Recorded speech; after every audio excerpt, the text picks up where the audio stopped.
Let's get into it. Yeah, we clash. We clash. Step up, step up. Yeah, we clash. We clash. We clash. We clash. Yeah. Step in the arena, mind locked and loaded. Truth on my blade, every line's exploded. You swing your words, I counter with precision. Battle of reason, this is my mission. Raise your fist, let them know. No, raise your voice, let it blow. Woo! We clash our swords of reason. Cut through line, no retreat. Yeah. No fear, no chain, no treason. Woo! We clash our swords of reason. We clash our swords of reason. Cut through line. Welcome everybody to Swords of Reason right here on the Speakeasy Show, Mondays, Tuesdays, and Wednesdays, and this is where logic meets passion. All right, so today's debate prompt is which Legend of Zelda game best represents the spirit of the franchise. And then we got today's debaters. On one side, we have Spiro Floropoulos, who has a channel right here on YouTube where he talks hot topic discussions and is known for his extensive breakdowns on the information of artificial intelligence. And on the other side here, we have EOD696, who also has a channel right here on YouTube. Where he focuses on hot topic discussions as well, politics, and occasionally some gaming. Spiro, whenever you're ready, I will start the timer up with your voice, and thank you both for being here tonight. And just to address real quick, yeah, the Ko-Fi can be a collective, so it could be like, 2 people do 10 or 4 people do 5 or whatever. You know what I mean? It has to be one person. Whatever. This is why we do it through the Ko-Fi as well, because the Ko-Fi, we can do that thing of like, if like 10 people, I'll throw in $2. All that kind of stuff. Do you know what I mean? Where YouTube doesn't tend to let us do that. And then Chris saying, I love the Swords of Reason Enter song. Yes, it's a dope song. And if you notice, like every single one of the Easy songs are actually like, you would listen to them. You know what I mean? So shout out to Easy. All right. So first of all, thanks to EOD, my worthy opponent, for being here. I really appreciate it. A special shout out to Speak. I think we would all agree these kinds of like debate topics are not the most eye-catching. It's not the same thing as like, should you support Trump, or something like that. It's not like that. But I think we can all agree that to some degree or another, we have a history of being nerds around here. And you've probably had a nerdy debate with somebody, and it's been about a video game or a TV show or a movie or something like this. So this is going to be not much different. As a matter of fact, EOD and I have agreed that we were going to take the gloves off, so to speak. We're going to come at each other. We are true nemesis, whatever the hell the word is, okay? And I have come prepared. I don't think you guys know how nerdy I am, but I have brought my master sword. I have it here. I've had it for a while. I don't really show this off because, well, I'm married, but still, this doesn't pull the chicks. So it's hard to keep my wife around on a daily basis. So I usually don't show it. Now, before we get started, I think it's fair for me to say that my opponent, EOD, is going to use Link to the Past. Link to the Past is an easy one to take a defense of as the best game that represents the franchise. And of course he would pick that because he needs to have the easy road out since he knows he's up against me, a master debater. Now let's have a look at another reason why EOD might really in particular love the Zelda series. So Speak, I'm going to put up this picture, and when you get a second, Speak, if you are okay with it, you can show this off. So right here, you can see that there's some connection here between EOD and Link, the hero of The Legend of Zelda. It is possibly the red hair. And it probably is because just like EOD, who is a ginger, he has no soul. He doesn't exist. Just like Link doesn't exist in real life. Now, at the same time, EOD would love to be in Link's shoes because he could be checking out the nice booty of Zelda here. You can see that on the bottom right. But it's never going to happen, EOD. No matter how good you make a defense of Link to the Past today, it's simply not going to happen. Okay, so I wanted to, I'll remove it here. There we go. So we're back. All right. So there you go. So that's probably the primary reason why EOD loves playing Legend of Zelda. Now let's dig in a little deeper. Why would EOD like Link to the Past besides the fact that it's so easy to defend? Well, there's another reason. See, because I think deep down inside, EOD hopes that once he goes to the Dark World, he would be a lot like the other men in Link to the Past who turn into monsters and flying creatures and super cool things. But unfortunately, EOD, you would just turn into one of those flowers that spews that like little poison thing, and then you just cut it down and it just goes away. It's just kind of a nuisance. So I'm sorry, EOD, but that's just kind of what would happen to you, okay? So I know you want to be like the other men, but it's just not going to happen, all right? Also, you would have to have a soul and exist, and you'd also have to have friends, and we know gingers don't have friends because they're not real. Now, let's get into my actual opening of this debate. Ladies, gentlemen, esteemed opponent, we're gathered here today not merely to debate which game is the most enjoyable, which game is the most, let's say, connective to you as an individual, but the one that is the definitive representation of an entire franchise spanning several decades. Now, EOD over here is going to say Link to the Past. It's foundational. He has a leg to stand on here. But a foundation is not a house. It's not a city. And so I'm going to be taking a different approach, and I'm going to be defending Tears of the Kingdom, the latest game that came out for Nintendo Switch. The idea is that Tears of the Kingdom is the only candidate that can possibly represent the entire franchise in a single game. It takes the entirety of the last 30 to 35 years. Almost every single Zelda game can be found inside Tears of the Kingdom in one form or another. Tears of the Kingdom does, by design, what Link to the Past did sheerly by being there first, which is no small thing, but it's still not the same thing. We have an entire set of mechanisms, storylines, characters, lore, and more that go back into history and reach into multiple Zelda games. Something that Link to the Past, unfortunately, because of its point in time, simply cannot do. Now, EOD is going to make a case that Link to the Past set things up for the future. And again, he might have a point here. But setting things up for the future is not the same thing as representing what is. And I would like to point your attention to the prompt itself.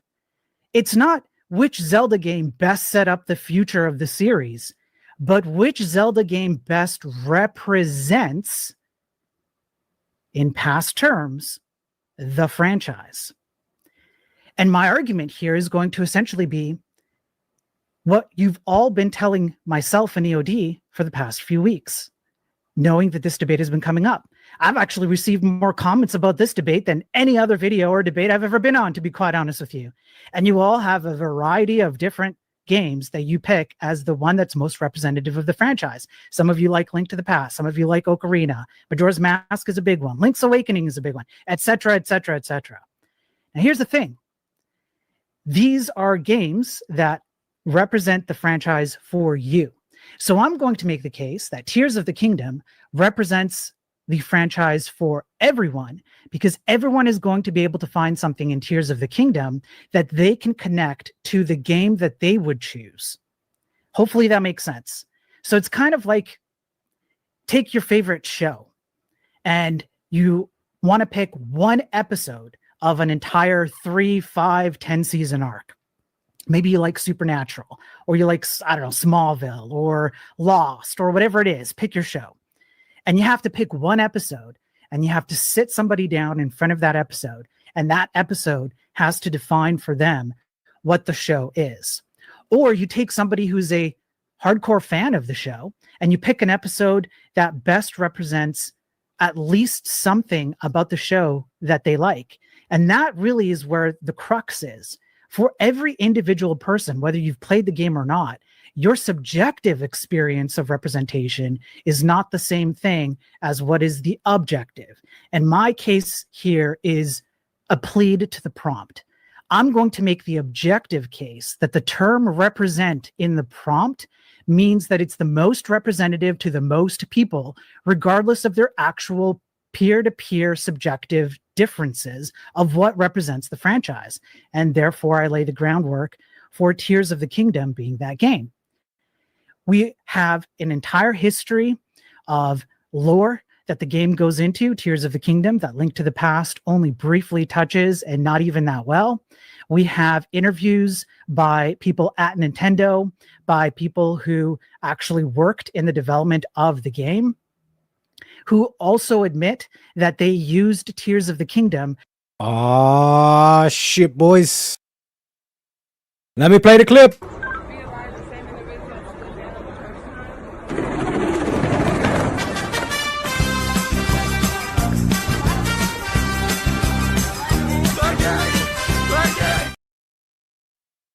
Shout out to Easy for the raid, and he gets the second clip. That's what I'm talking about! That's why he's the MVP! That's why he's the GOAT!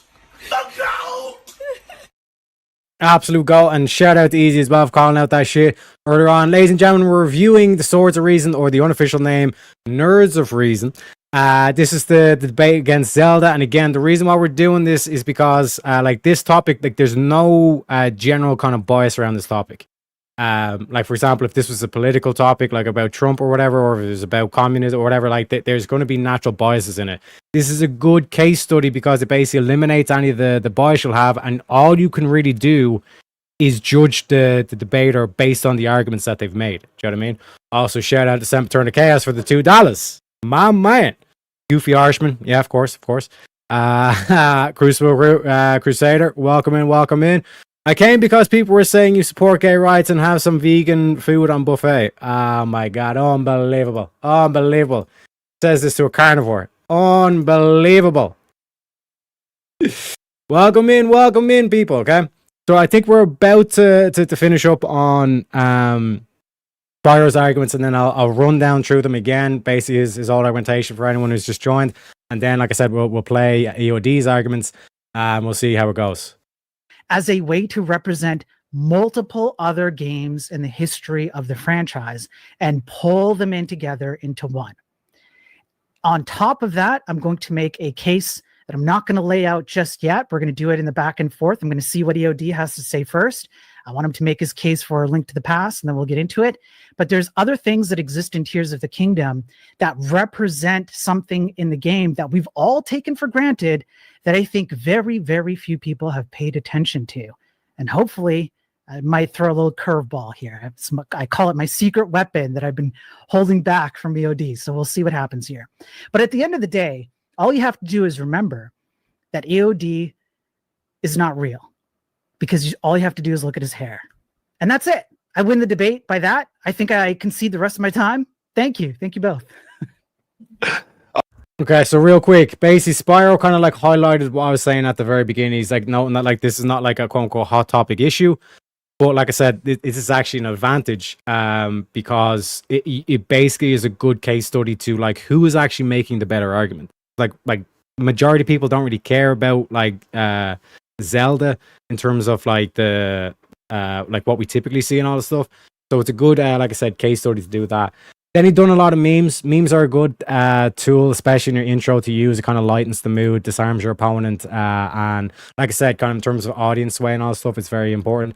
He also made the point that EOD is ginger, which I do agree with. I can just you can hear EOD screaming at the top of his lungs, say, "I'm not fucking ginger," you know what I mean? And then, like I said, that was basically like halfway through though, which I'd kind of say it's like you generally want to kind of like hammer home like your main point. Right from the get-go, so then you can just keep like repeating it so it gets into the audience's mind. And basically like what Spyro's argument is like that his version of Tears of Kingdom as opposed to Link to the Past, which is EOD's what EOD's argument for. He's saying Tears of the Kingdom basically has the lore, whereas Link to the Past was the first game, but just because it's the first game doesn't mean it's the best representative of the franchise. So Spyro's kind of argument is basically like Tears of the Kingdom has all the lore, ergo it represents the full franchise because it has all the lore. You know what I mean? Now, a good analogy he could have used, because again, if there's any Christians in the audience who don't really care about Zelda, a great way to kind of analogy to use would be, okay, which book of the Bible best represents the Bible? See what I'm saying? Now all of a sudden we have a kind of a skeleton framework, kind of start judging based on, okay, who's making the best argument here? Because essentially that would then make that EOD's argument for Genesis and Spyro's argument for take your pick of the books. Do you know what I mean? Book of Job, one of the Gospels maybe, or something like that kind of thing. Do you know what I mean? That's basically what we're kind of going at here. And Spyro's argument is, I'm picking my book because it has all the lore. If you read this book, you'll actually get the history from the previous books and all this kind of stuff, rather than just saying Genesis is the best because it's the first. You know what I mean? That's basically Spyro's argument, the best I could steal mana. Also, just to remind anybody in chat that didn't hear from last time, we have a new way to grift, okay? If you notice in the YouTube super chats, we have a goal set. There's only 35 minutes left for $5 donations, right? If we reach that, we get a premium meme and we don't go on the grift break. If we don't reach it, we go on the grift break and then it switches purely to the Ko-Fi. We'll only end the grift break if we get $20 in Ko-Fi. So it's either pay $25 on the YouTube super chats, or you can save yourself a bit of money. And actually, we get more money if you wait till the grift break. We get the $20 in the Ko-Fi because it actually works out more because YouTube takes 30%. They're thieving bastards. You know what I mean? So like I said, once that comes, you've 35 minutes to hit it. If we don't hit it, then we go on the grift break, and we'll literally go on a grift break for a full hour if we don't hit it. Other than that, I think I'm all caught up. We got Haku as well. Welcome in, saying just popping in to say hello. Hello, mate. G'day. Oh no, it's not g'day. Was it? Fuck. I forgot the British one. It is what it is. It is what it is. But back to the good shit. Let's see what EOD's intro argument is. All righty. Thank you for that opening statement, Spyro. And with that, we are going to hand the mic over to EOD. Whenever you're ready, I will start the timer up with your voice. And again, thank you both for being here. Sorry, it echoes like a bitch when I try to do it without the headphones. I always forget that. Anyway, thank you so much for that opening, Spiro. You spent over half of it ruthlessly attacking me for being a minority, apparently. That's how we're going to fucking do this.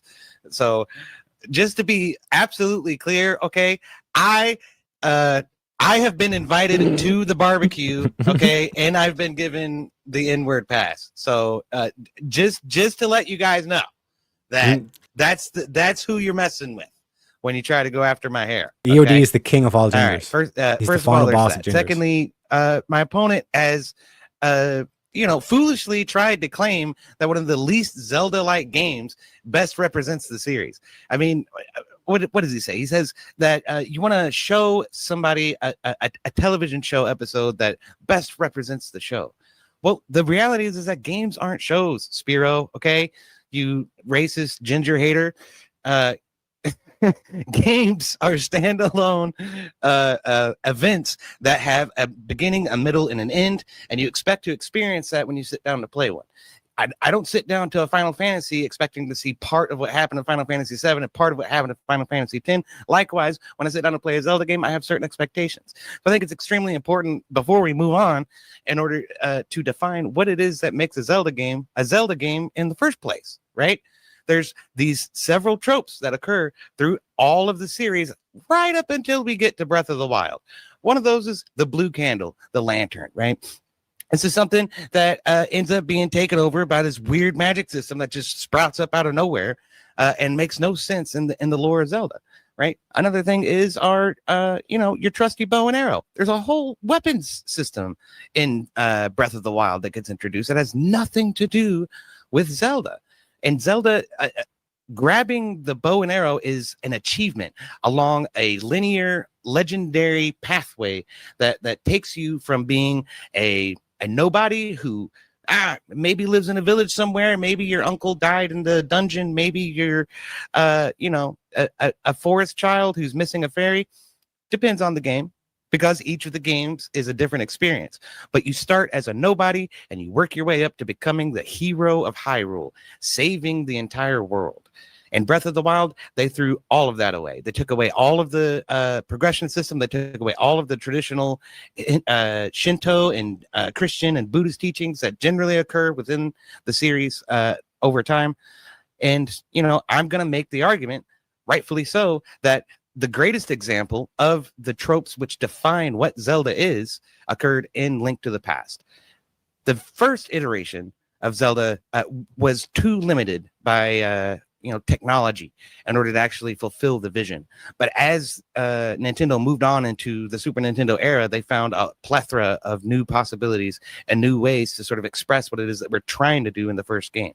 So the best representation of all of those concepts fomented directly within Link to the Past, and have never been beaten since, at least not on a console. As my opponent rightly pointed out, we did agree to limit this to the consoles. So I just want to make sure that that's perfectly clear, because when we get into some of the portable games, it's stuff that I haven't experienced and I don't think he's experienced. It's kind of hard to really quantify between the two of us. But looking at the consoles, in the top-down perspective, Link to the Past, definitely the best one. Also, there was a plethora of items and concepts of advancement, like I was saying, on this linear pathway to becoming a legendary hero. As you obtain more and more tools to help you achieve your goal, you feel yourself getting closer and closer to being something greater than you were when you began, right?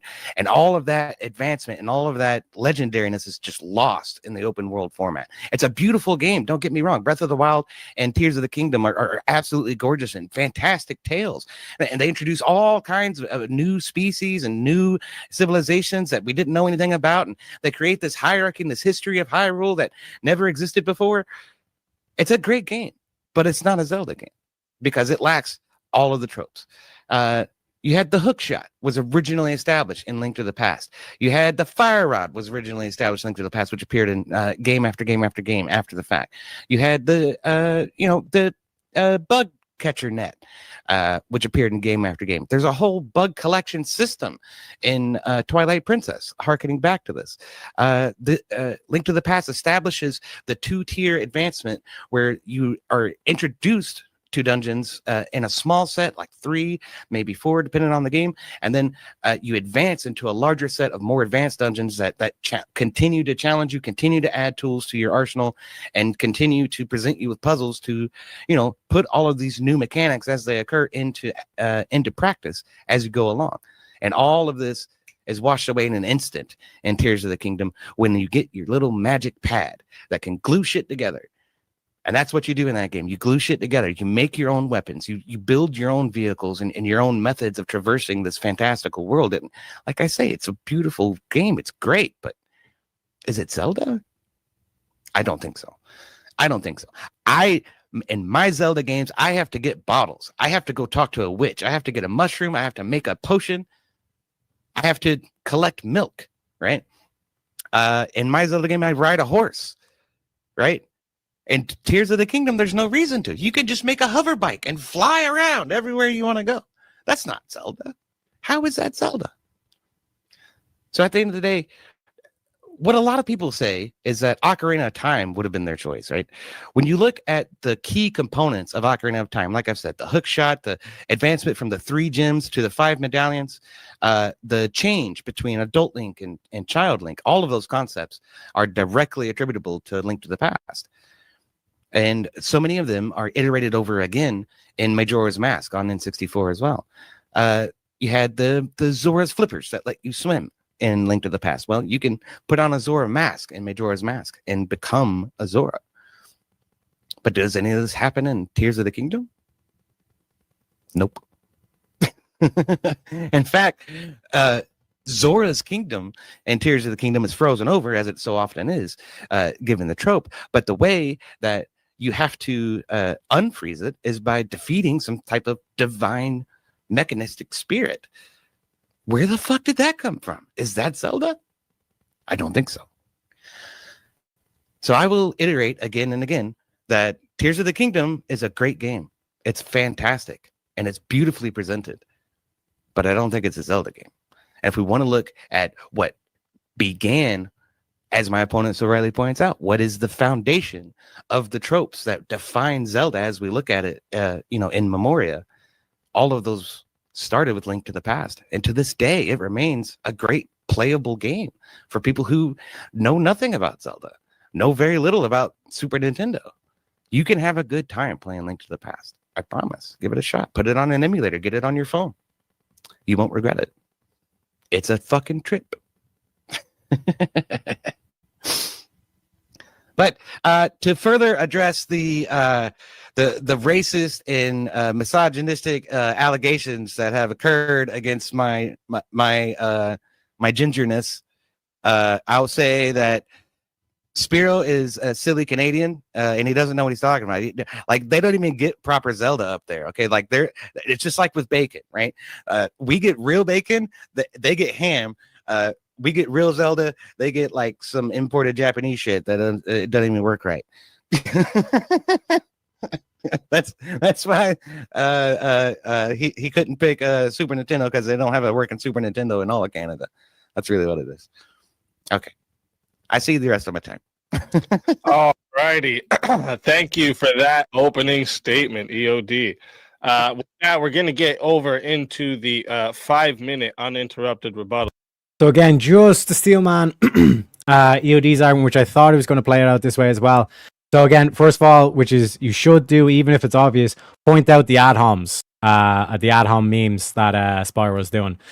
We all know that they were memes and all this kind of stuff. The whole ginger thing, it was a nice graph, all this kind of shit. But fundamentally, even if it is a joke and like the whole room gets this joke, it's a key thing just to highlight that. It's like all the memes were ad homs. Here's my fundamental argument. And EOD is basically pointing towards the gameplay. So he points out like, oh, like what about certain features that came up, like the blue candle? What about the whole weapon system? They took that out.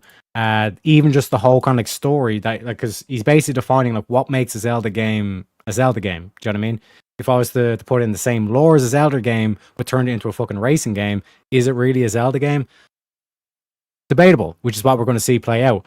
Well, essentially what EOD done, which was very, very good, was that, okay, he has the lore, but I have the actual gameplay. That if you're sitting down to play a Zelda game, you should have like a bow and arrow, like a weapon system. You should have this mentality where you're starting as a nobody, you're starting as a weakling, and you're leveling yourself up to becoming the king.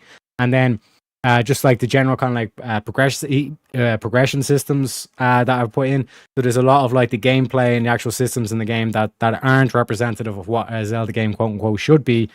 Now EOD has to be very careful here, because depending on the definitions and the things that he put in place, there could potentially be other games that fit into his definition which aren't Zelda games. They could just be like what's it called? Adventure games or whatever. Like, if his definition here is too loose, essentially what ends up happening is that he's now calling non-Zelda games Zelda games, which would like, that's basically the pit hole or the risk that he has here.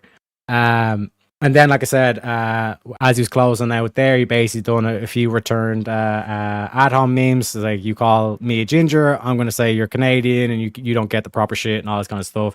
All good fun. You know what I mean? So essentially, these are the two arguments. It's going to be lore, like what makes a game? Does the lore make the game, or does the actual gameplay make the game?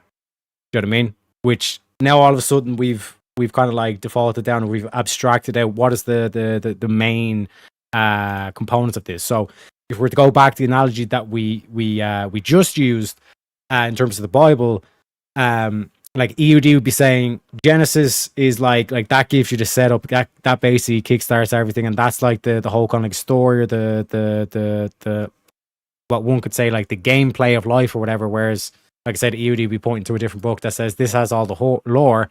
But EOD's response would be like, yeah, you have all the lore, but you don't have Jesus' teachings in that book. How can you say that's representative if it doesn't have Jesus' teachings, or if it just mentions that Jesus has teachings, but it doesn't have the actual teachings? You know what I mean?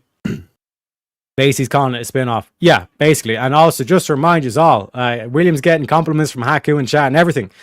Saying, chat, if we start the first group break, we'll need 20 via Ko-Fi. The Ko-Fi donations we got won't count. Yes, I said like that. We're drawing the line in the sand here. But again, this is why, like I said, we do we done all the testing last week and all that stuff to perfect it as we have here. And also just as well to share the Shantae $4 via the Ko-Fi. And I've added that to the list as well. And then we have Halfwood saying, because they don't even count Banjo-Kazooie racing games or Banjo and Kazooie game, Banjo and Kazooie N64 Nostalgia is the only third game and it was made by a modder. Again, like that's what I'm saying. Like what actually makes it the actual game? And we basically have Spyro saying it's the lore, and we have EUD saying it's the gameplay. Let's get into it. So we're gonna hand the mic back to Spyro, and whenever you're ready, I will start the timer up with your voice. Well, after having spent a night with EOD's maternal progenitor, it was a wild fortnight tryst.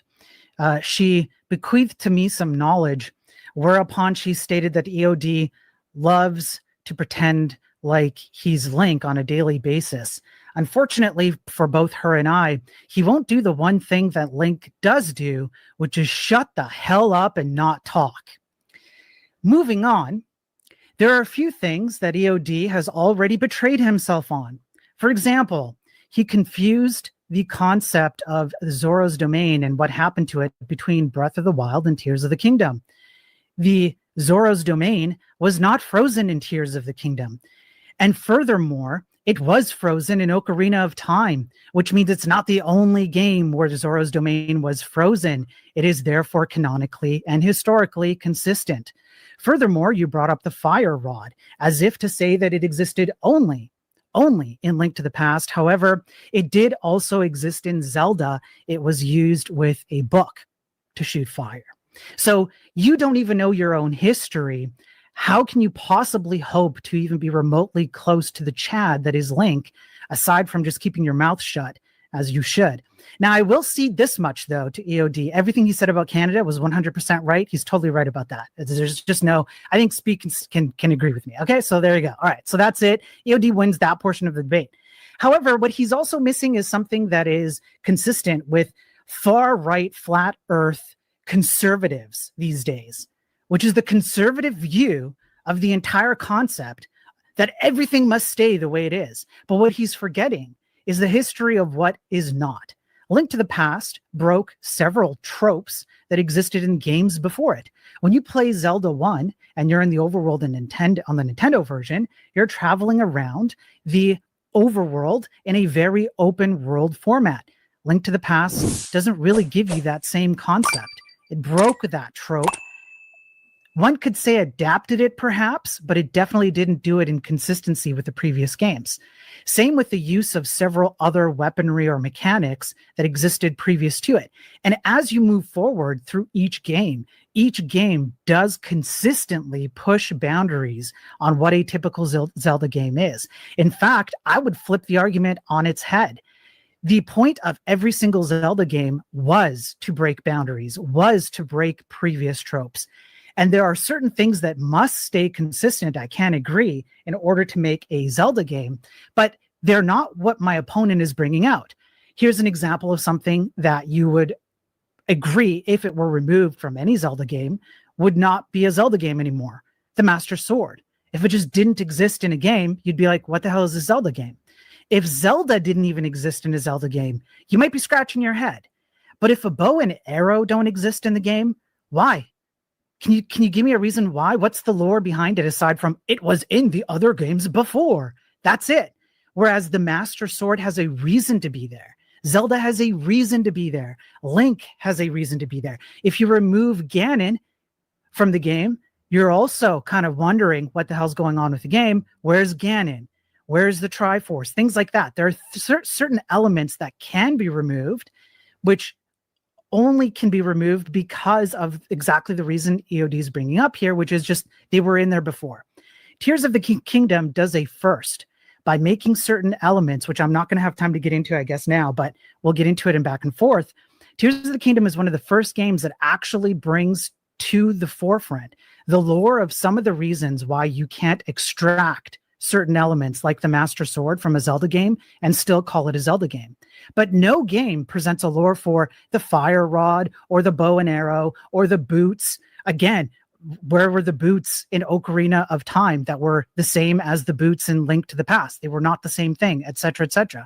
There are certain things you can do. There's wiggle room in these games that still make it a Zelda game.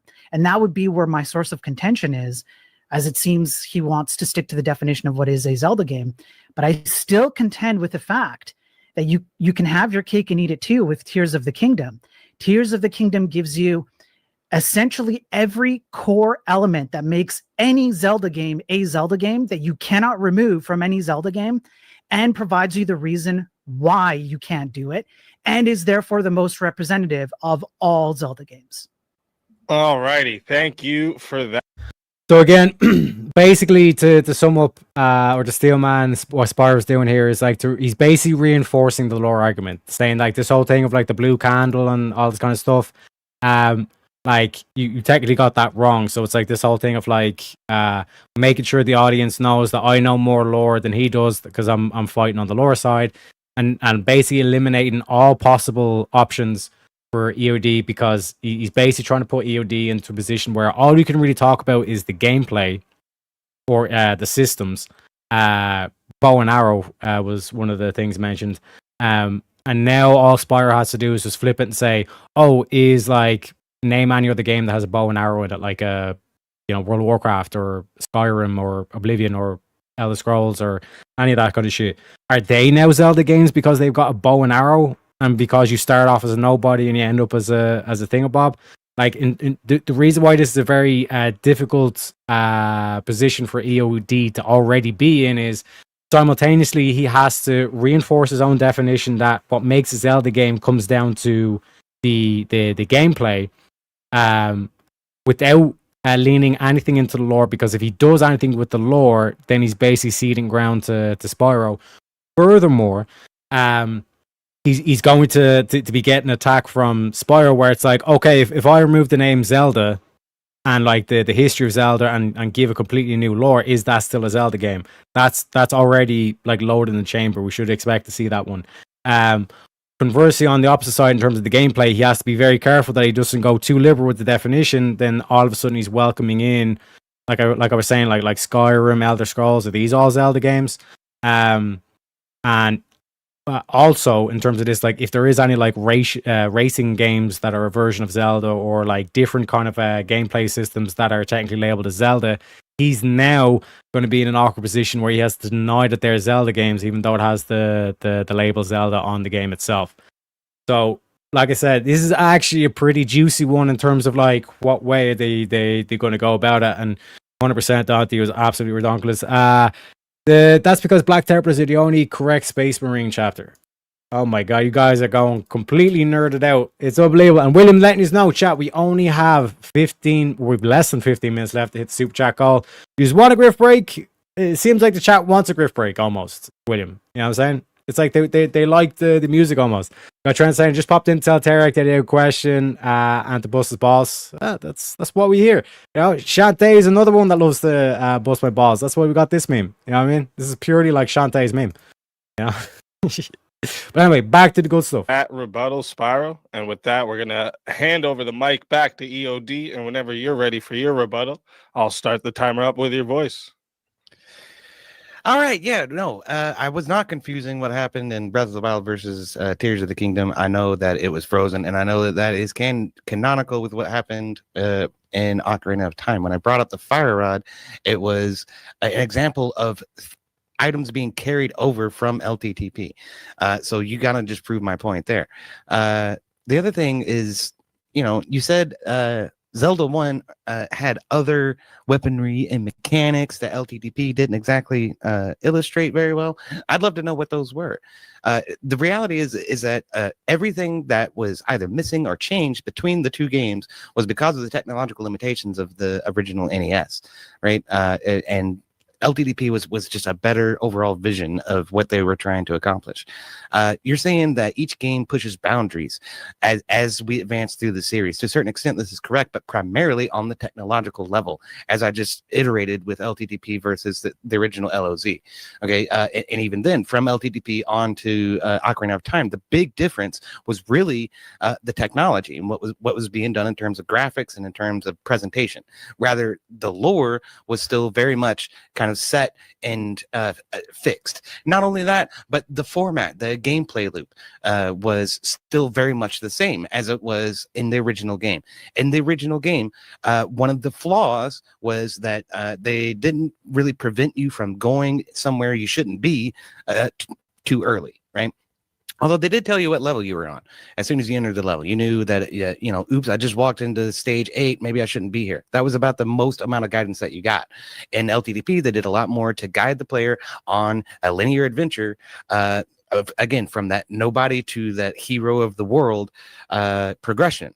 And the items and how you obtain those items, such as the bow and arrow, was a key part of that. And as you obtain each of these items, you progress in ability and in difficulty and in skill requirement as you progress through the game. All of that is absent from Breath of the Wild and Tears of the Kingdom, because everything is given to you on a silver platter right at the beginning of the game. Like I said, it has some fantastic storytelling elements in it. And it uses the tropic characters such as Princess Zelda in Ganondorf. However, the way that they present Ganondorf as some kind of otherworldly demon, which is somewhat, he was like a giant pig in the original LOZ, and he was reiterated as a giant pig in LTTP. Okay, so that's actually consistent between those two games. But as he's presented in Breath of the Wild, Tears of the Kingdom, he's some kind of just weird fucking god thing. Like, we don't know what he is. It's kind of weird, and that just doesn't seem like Zelda. The other thing is that well, okay, I guess I'll have to concede that the personality of Zelda does fit with the personality of Sheik in Ocarina of Time, so I'll give you that. However, the way that Ganon is presented, we have these weird mechanisms of the spirits that are some kind of big mechanical devices that need to be traversed and solved instead of dungeons. The floating islands, and the whole weapon system where, you hit somebody 3 times and it breaks in your hand. This shit is not Zelda at all in any way whatsoever. And then as you branch off into all of these different civilizations and new species and new people in Breath of the Wild and in Tears of the Kingdom, you find stuff that's been invented out of thin air that it's not consistent. There are some things that are consistent. The Gorons are there, the Zoras are there, but there's been a whole lot of stuff added that was never necessary before, and I would argue isn't necessary now, in order to make what we would consider to be a good Zelda game. Again, in order to define what Zelda is, you have to look at what Zelda has been, and that's why the foundation matters. As when you build any kind of house. So if you build a shaky foundation, if you betray that foundation and overextend beyond what it can support, the thing falls apart.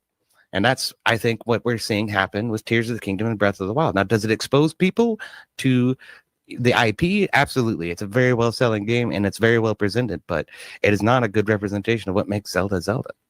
I mean, that's ultimately it. So I'll cede my time after that. All right.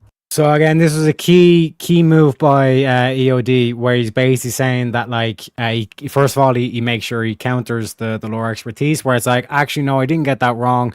Here's the actual specific, or here's the nuance, and then they move on to that from the next one.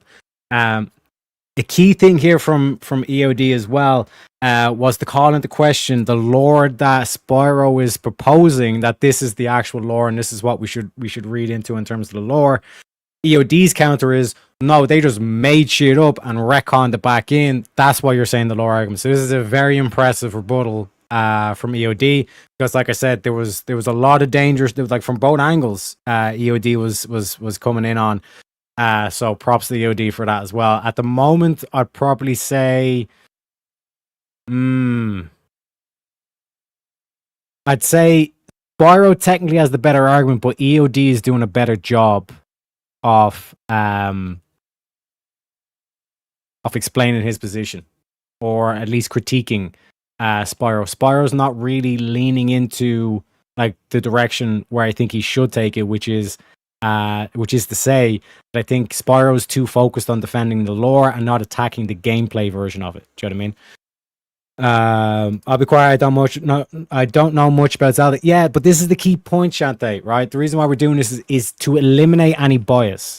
Because if this, let's say this topic was, is God real, and like Spyro was an atheist and EOD is a Christian, you're gonna have that natural bias towards, I want the Christian to win, I want the atheist to lose.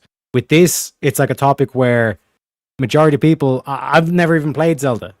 You know what I mean? I've heard of the game, but I've never played it. I could not name anything in the game or any of that kind of shit. But the reason why we go over this and we review these types of debates is you eliminate the bias, and all you can really do is just, is this person making the best argument? Who's making the best argument here? You know what I mean? Whether they be right or wrong, or if it's me or whatever. Do you know what I mean? Oh, I thought you were saying I was biased against Zelda. No. What I'm saying is it eliminates the bias, like by doing this topic. You know what I mean? Righty. Thank you for that rebuttal. With that, we're gonna get over into the hour of open floor back and forth. Let's try and go through these things one thing at a time. We'll go back and forth here, obviously. So you bring up Ganon and the pig. Yep. Have you played Ocarina of Time? Yeah. He's a man. Yes. From where? The desert. Which desert Gerudo specifically? Valley. Gerudo The Valley. one desert there is. That's the desert. Yes. Yes. Well, I want to make sure that you're actually a true Zelda fan, or you're not just like, oh, there's a for desert fuck's sake. biome. So it's like, it's not like you're just playing. Well, I Minecraft. have demonstrated my dedication to the series on my own stream. Feel free to check it out. It's EOD696 at YouTube. Okay. I've been doing a lot of playthroughs all month. So So you'd have to then agree that there's a lore that Ocarina of Time presented as to the history of like where Ganon comes from. He comes from the desert. He's a male Gerudo, and there's the lore is that it's very rare for a male Gerudo to appear. I believe it only happens every X number of years. I can't remember how many it is. But that's the lore behind it. So to see Ganon in that form is actually very much in line with the lore. So where is this coming from? That Ganon in Breath of the Wild, the Tears of the Kingdom, is weird, right? Because he's like this big web fucking otherworldly spirit thing that's like and he's been a pig, and he's been Aghanim. He's been an entirely different person before. No, that's not true. Okay, he's not Aghanim, whatever, the stupid wizard at the end of LTTP. That's a different dude who was trying to raise Ganon. Okay, so nah. Now, okay, was Ganon in spirit form? Was Ganon in spirit form? Yes. However, when he was, manifest in the world, he was one of two things. He was this boar-like creature, which he turned into in Ocarina of Time in the second phase of the boss battle, if you don't recall. Yeah, I remember. Yeah. Or he was the evil man. Yeah. So yeah. So in Breath of the Wild, he's like some like tree root system or some shit that's like taking over everything. It's fucking weird. So you draw the line. You're okay with him being pig-like, but you draw the line at him being anything else. Like, say, I can't remember the name of the character in Twilight, where he was basically that guy. No, in Twilight Princess, he was Ganondorf, the man that we saw in Ocarina of Time. Actually, he was the same dude. Now the guy you're thinking of, okay. the Dark King in Twilight Princess. You see, I'm way better at this anyway. Zant. Zant. Okay, yeah, that's right. Zant was a different dude, and again, Zant played the role out of LTTP of whatever his name is, the wizard. Aghanim. Yeah. Aghanim, whatever. Yeah. Okay. Yeah. Okay. So I just want to be clear then that your kind of contention here is that Ganon cannot be anything but Ganon the man and a pig. That's your contention. Some sort of boar-like creature. Yes. Okay, so here's why I fundamentally disagree with that. The entire lore, which I'm sure you're going to bring up, you've already brought up some of the history, the story behind it, etc. The entire lore of The Legend of Zelda, in terms of the franchise itself, speaks to highlights and overtones as the primary mechanism upon which to tell that lore. So, for example, do you know that the Triforce is not in every Zelda game? Well, which ones are you talking about? So, I'm asking if you know that it's not in every Zelda game. I think that there are some of the portable ones that maybe it's not in there. And then there's some spin-off ones that don't even center around Link or the primary story. Right. How about Majora's Mask? Oh, well, yeah, there's that one too. So How about Ocarina of that's a Time? spin-off. What are you talking about? There is a Triforce in Ocarina of Time. Where? What? Okay, so there are 3 people who possess the Triforce in Ocarina of Time: Princess Zelda, Ganon, and Link. Yeah. And where is that Triforce? Yes. True. It's So like- far, so good. Where is it? in their wrists. It's in them, right? It's Yeah. part of them.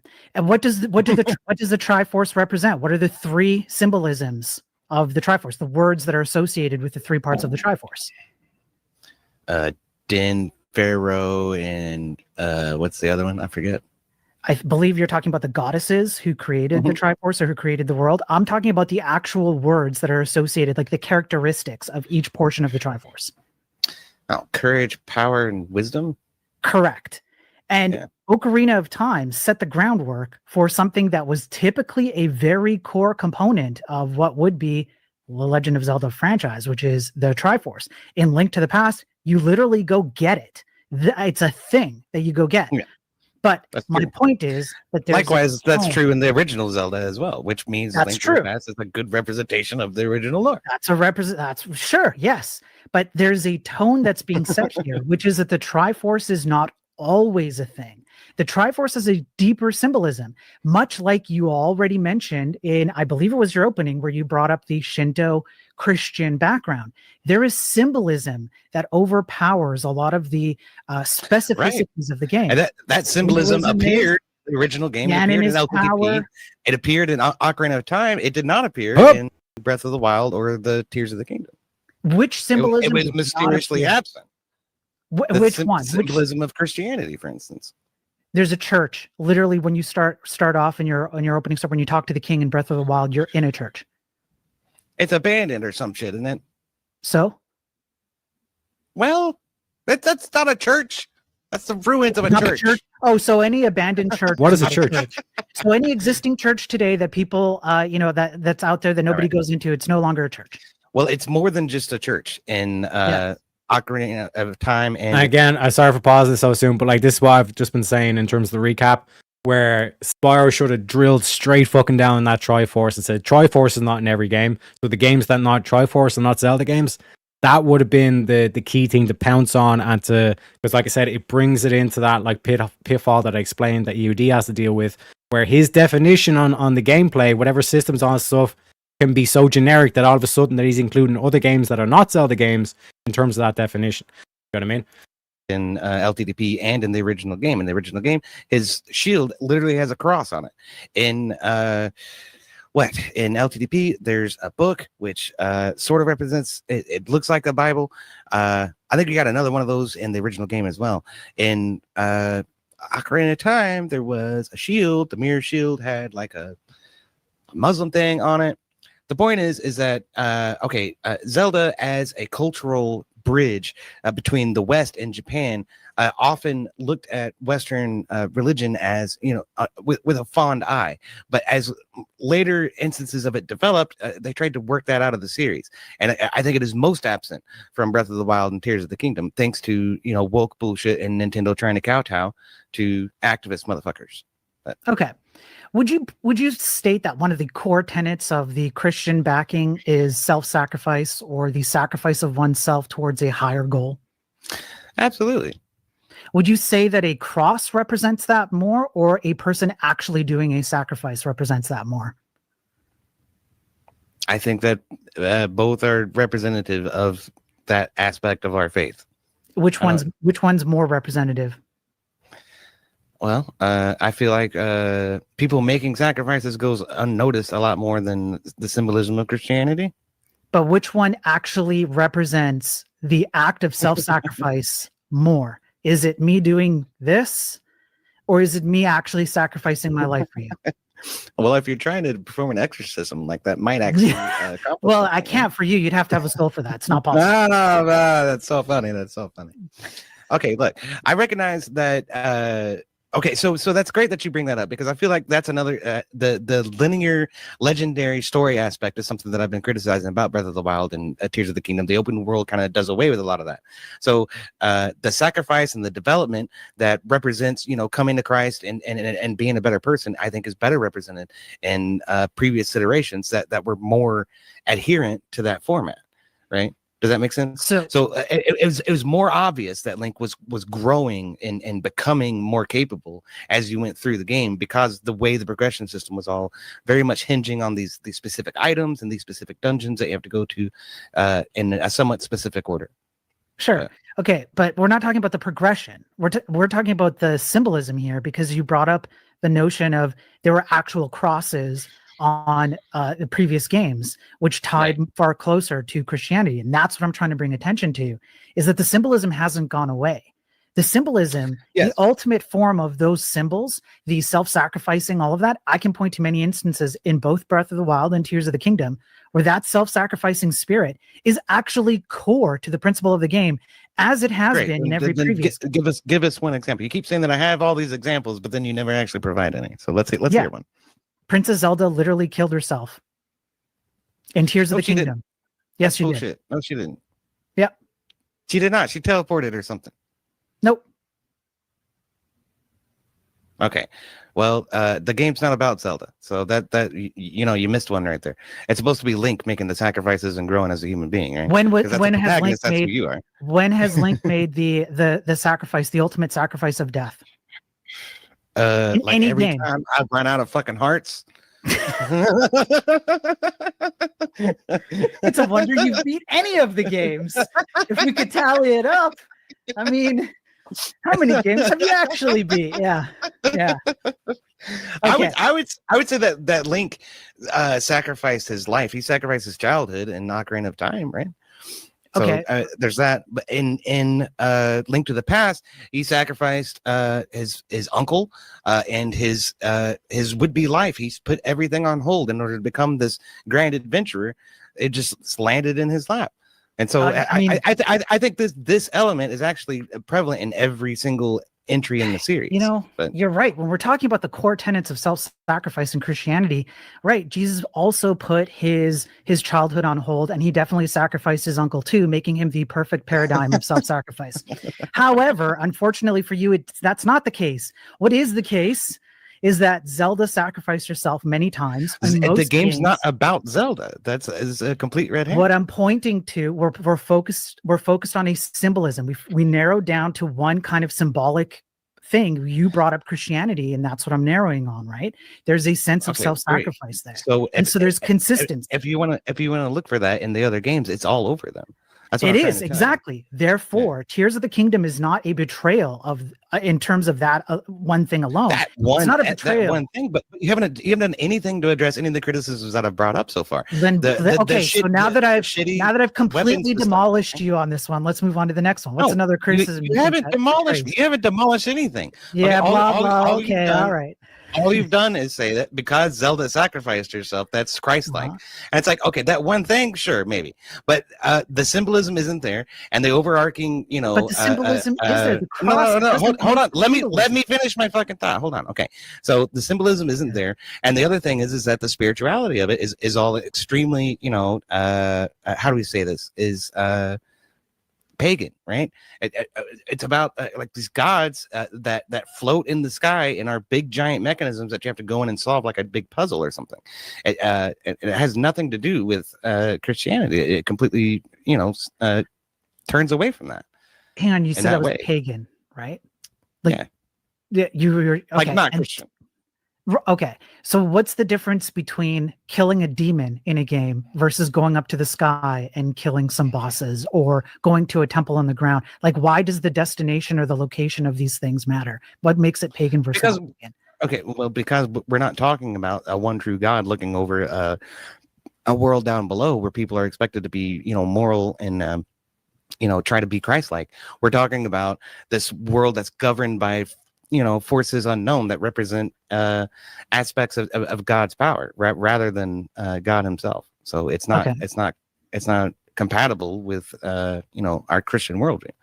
Sure, but the canonical like actual history of Zelda is that the world was created by several gods. There's nothing more pagan than that. Yeah, that's pretty fair.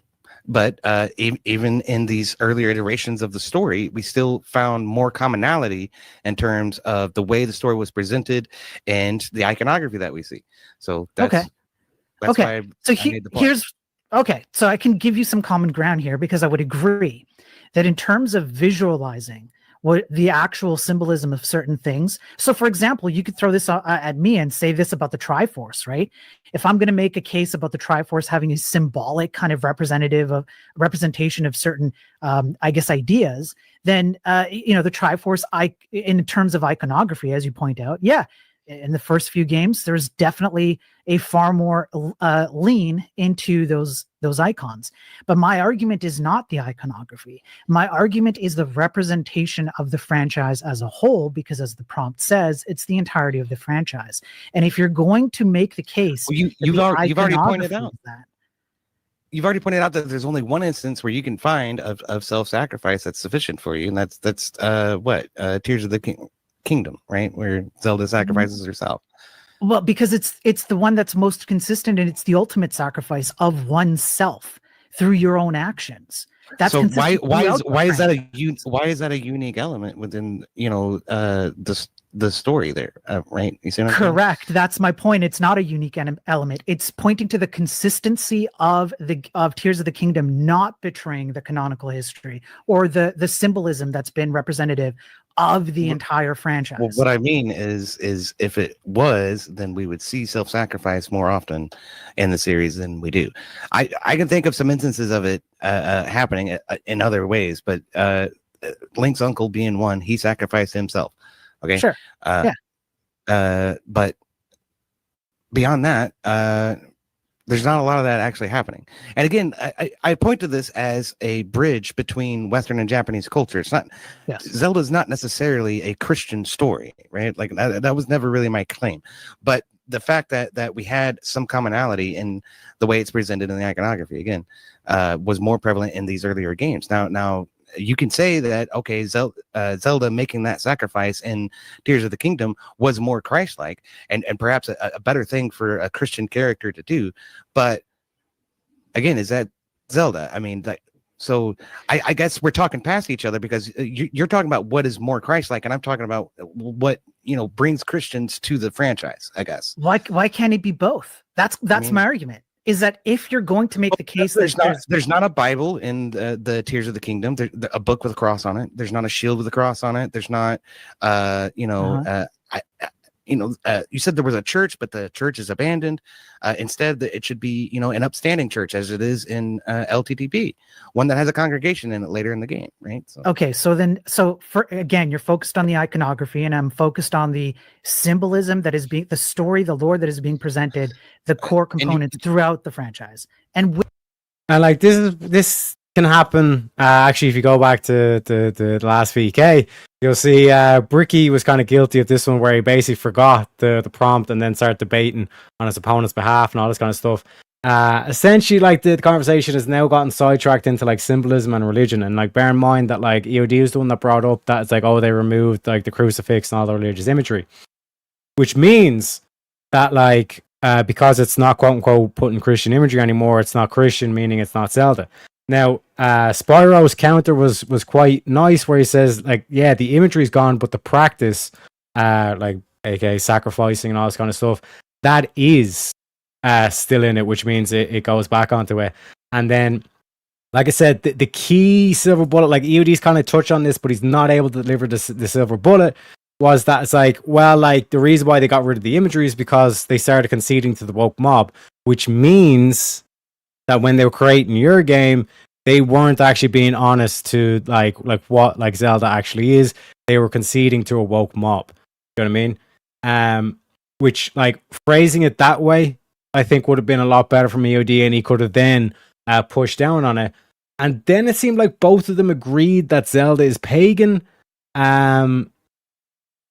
Which, yeah, I mean, like when you get to that point where it's like they're kind of like saying, oh, we both agree that Zelda is pagan, then why bring religion into it, or why bring like Christianity into it to begin with? You know what I mean? And this is where you can tell that both people in the debate are kind of unsure of like what's the point that they're trying to make or what's the angle that they're trying to go down to. But then we had Spyro bring it back to the Triforce, which is like, okay, boom, like this circles us back to the whole like Triforce and the argument of, if you're saying gameplay and items are such a big thing that makes Zelda, why do some of these quote unquote Zelda games don't have the Triforce? Are they not Zelda games? And that's where you need to put the pressure and keep amping it up. Because but straight after that, then Spyro brings it back into trying to justify that Zelda's Christianity, and like I said, he's getting bogged down on a point that it's not really important to what he's trying to make. Key thing is lore versus gameplay. You know what I mean? So this is like basically a good move by Spyro to bring it back to Triforce, but then a bad move for remaining on the religion topic. And also shout out to Shantae as well. Can we get some W's in chat for Shantae? I'll kick it off, boy. I'll kick it off. There's a W for Shantae. Appreciate you, Shantae. Where else? What other game has a stand-up church aside from Link to the Past? Well, it could be argued that the Temple of Time in Ocarina of Time is very church-like, especially standing on the outside of it. It looks like a cathedral. Sure, but then so is the one in Breath of the Wild. That argument works for me as well. Well, then that only applies to Ocarina of Time. Insofar as it reaches back to the roots of the series, right? Right. So you're falling a little short there. I mean, we even got fans in Turkey, boys and girls. Peak is a magical place. perhaps a little, I can give you that. But the point is that the iconography is not the only thing that you look at to see what makes a Zelda game. Exactly to your point. Like, you can have your cake and eat it too. The church doesn't have to exist in order for you to get Christian themes out of Zelda. You don't have to have a bow and arrow to get the mechanisms, the enjoyment of beating a puzzle, whether it's underground, above ground, in the sky, in the ocean, etc. But the fact that you're presented with a puzzle that you can't beat until you have a bow and arrow, again, adds to the sense of accomplishment and the sense of advancement throughout the story, which again has been a staple since the beginning. For certain levels in the original Zelda, you had to have certain items such as a bow and arrow, such as the candle or whatever, in order to actually proceed through the dungeon itself. And that continues throughout much of the series. Again, until you come to Breath of the Wild and Tears of the Kingdom, where it's all about, having the stupid glue stuff and enough tools to actually build a mechanism to solve the puzzle, which is sometimes kind of sillily obtuse. Like, it's one of the Breath of the Wild criticisms that I've heard a lot is that the dungeons suck. Well, and I can actually agree that in Breath of the Wild the dungeons suck. I would say in Tears of the Kingdom they're much better, but there's a reason for that. But in order for me to kind of make that argument, Isn't there only 4 of them in Tears of the Kingdom? So there's the sages, and then there's the boss battles. So in Tears of the Kingdom, it's a little bit of a mixed bag, and then you have the shrines, which is there's like 150 or something. Those don't count. Those are like mini games, but. So to me they count, but in a different way, but that we'll save that. So would you agree? Let's maybe kind of go back just a little bit. Let's put aside the symbolism, the Christian, stuff just for a moment.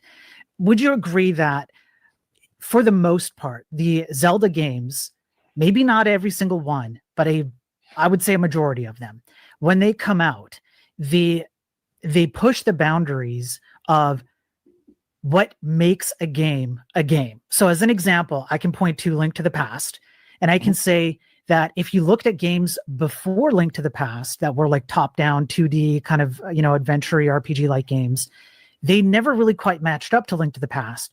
Link to the Past sets the tone, and then moving forward, you have top-down 2D games that kind of mimic a lot of what came out of Link to the Past. Same with Ocarina of Time, I would say. I kind of set the road, which goes to your argument, of like 3D games, right? It really pushed the boundaries of the hardware, etc. So there's a history, I think, of games, Zelda games, historically doing that. What I'll say to try to expound on this a little bit is to say that it's not the lore that's changing from each of these games to make. I'm not talking about lore. Yeah, I know. It's specifically technology and the way that gameplay is sort of affected. So yeah. Right. Yeah. Okay. So if all other things for a moment being equal, then it would also make sense that Breath of the Wild and Tears of the Kingdom, which now I'm going to bring it forward to the argument that you're making here, which is the gluing of the things together, building stuff, the tablet, certain elements, etc. There is something to be said about the fact that previous Zelda games have historically introduced mechanics that were made available by the nature of the hardware and software that was capable at the time that didn't exist in previous games. Ocarina of Time being 3D being one as an example. Right. Well, okay, but they didn't abandon the format and the formula of that. Get an item, advance through the story, advance in capability, this growth element along a linear timeline, a linear pathway that goes from being a nobody to becoming the hero of the world, right? Instead, in Tears of the Kingdom, I think it's much more wide open, and so much is presented to you at your fingertips right from the start that sense of advancement is sort of washed, if you know what I mean, or pales in comparison. We'll say. Okay. It's not as important of an aspect in that game as it had been in previous iterations. Let's put it that way. Okay, so we would have to put the technological thing aside, and maybe we can even agree that the game's definitely pushed forward the technological capabilities and set standards. I can see that. It's definitely an advancement in technology, for sure. Okay. So I would argue that once again, Breath of the Wild and Tears of the Kingdom are consistent with that, which goes to the technical aspect of the things you're bringing up. But let me address your criticism here of the actual concept of you're a nobody and you end up being the hero. The idea of Breath of the Wild and Tears of the Kingdom is that they throw you in there with nothing. And in fact, I would argue that, again, you should flip the script on its head. Instead of giving you a linear path to becoming someone, they don't tell you which path you should take. In fact, there is no one path you ought to take. Exactly. That's the problem. Okay. So that makes it not a Zelda game. When we look at Zelda historically, that has always been the case in just about every single game. Now, can you approach things from a certain perspective? Can I go to Jabu Jabu before I go to, Mount Doom? Yeah. I mean, technically, yes. But there's a very limited sort of way in order to accomplish that. For instance, the tiering of the dungeons that I was talking about in LTTP, which set that precedent for Link to the Past and for following iterations even past that one. So what was I going to say? You get 3 dungeons in the beginning. Then you have to collect these medallions, and then you go to the Dark World, and there's like 7. And you need all 7 in order to open the final area in order to get up to the boss. So there's a clear tiered progression system that sort of blocks your progress along the way.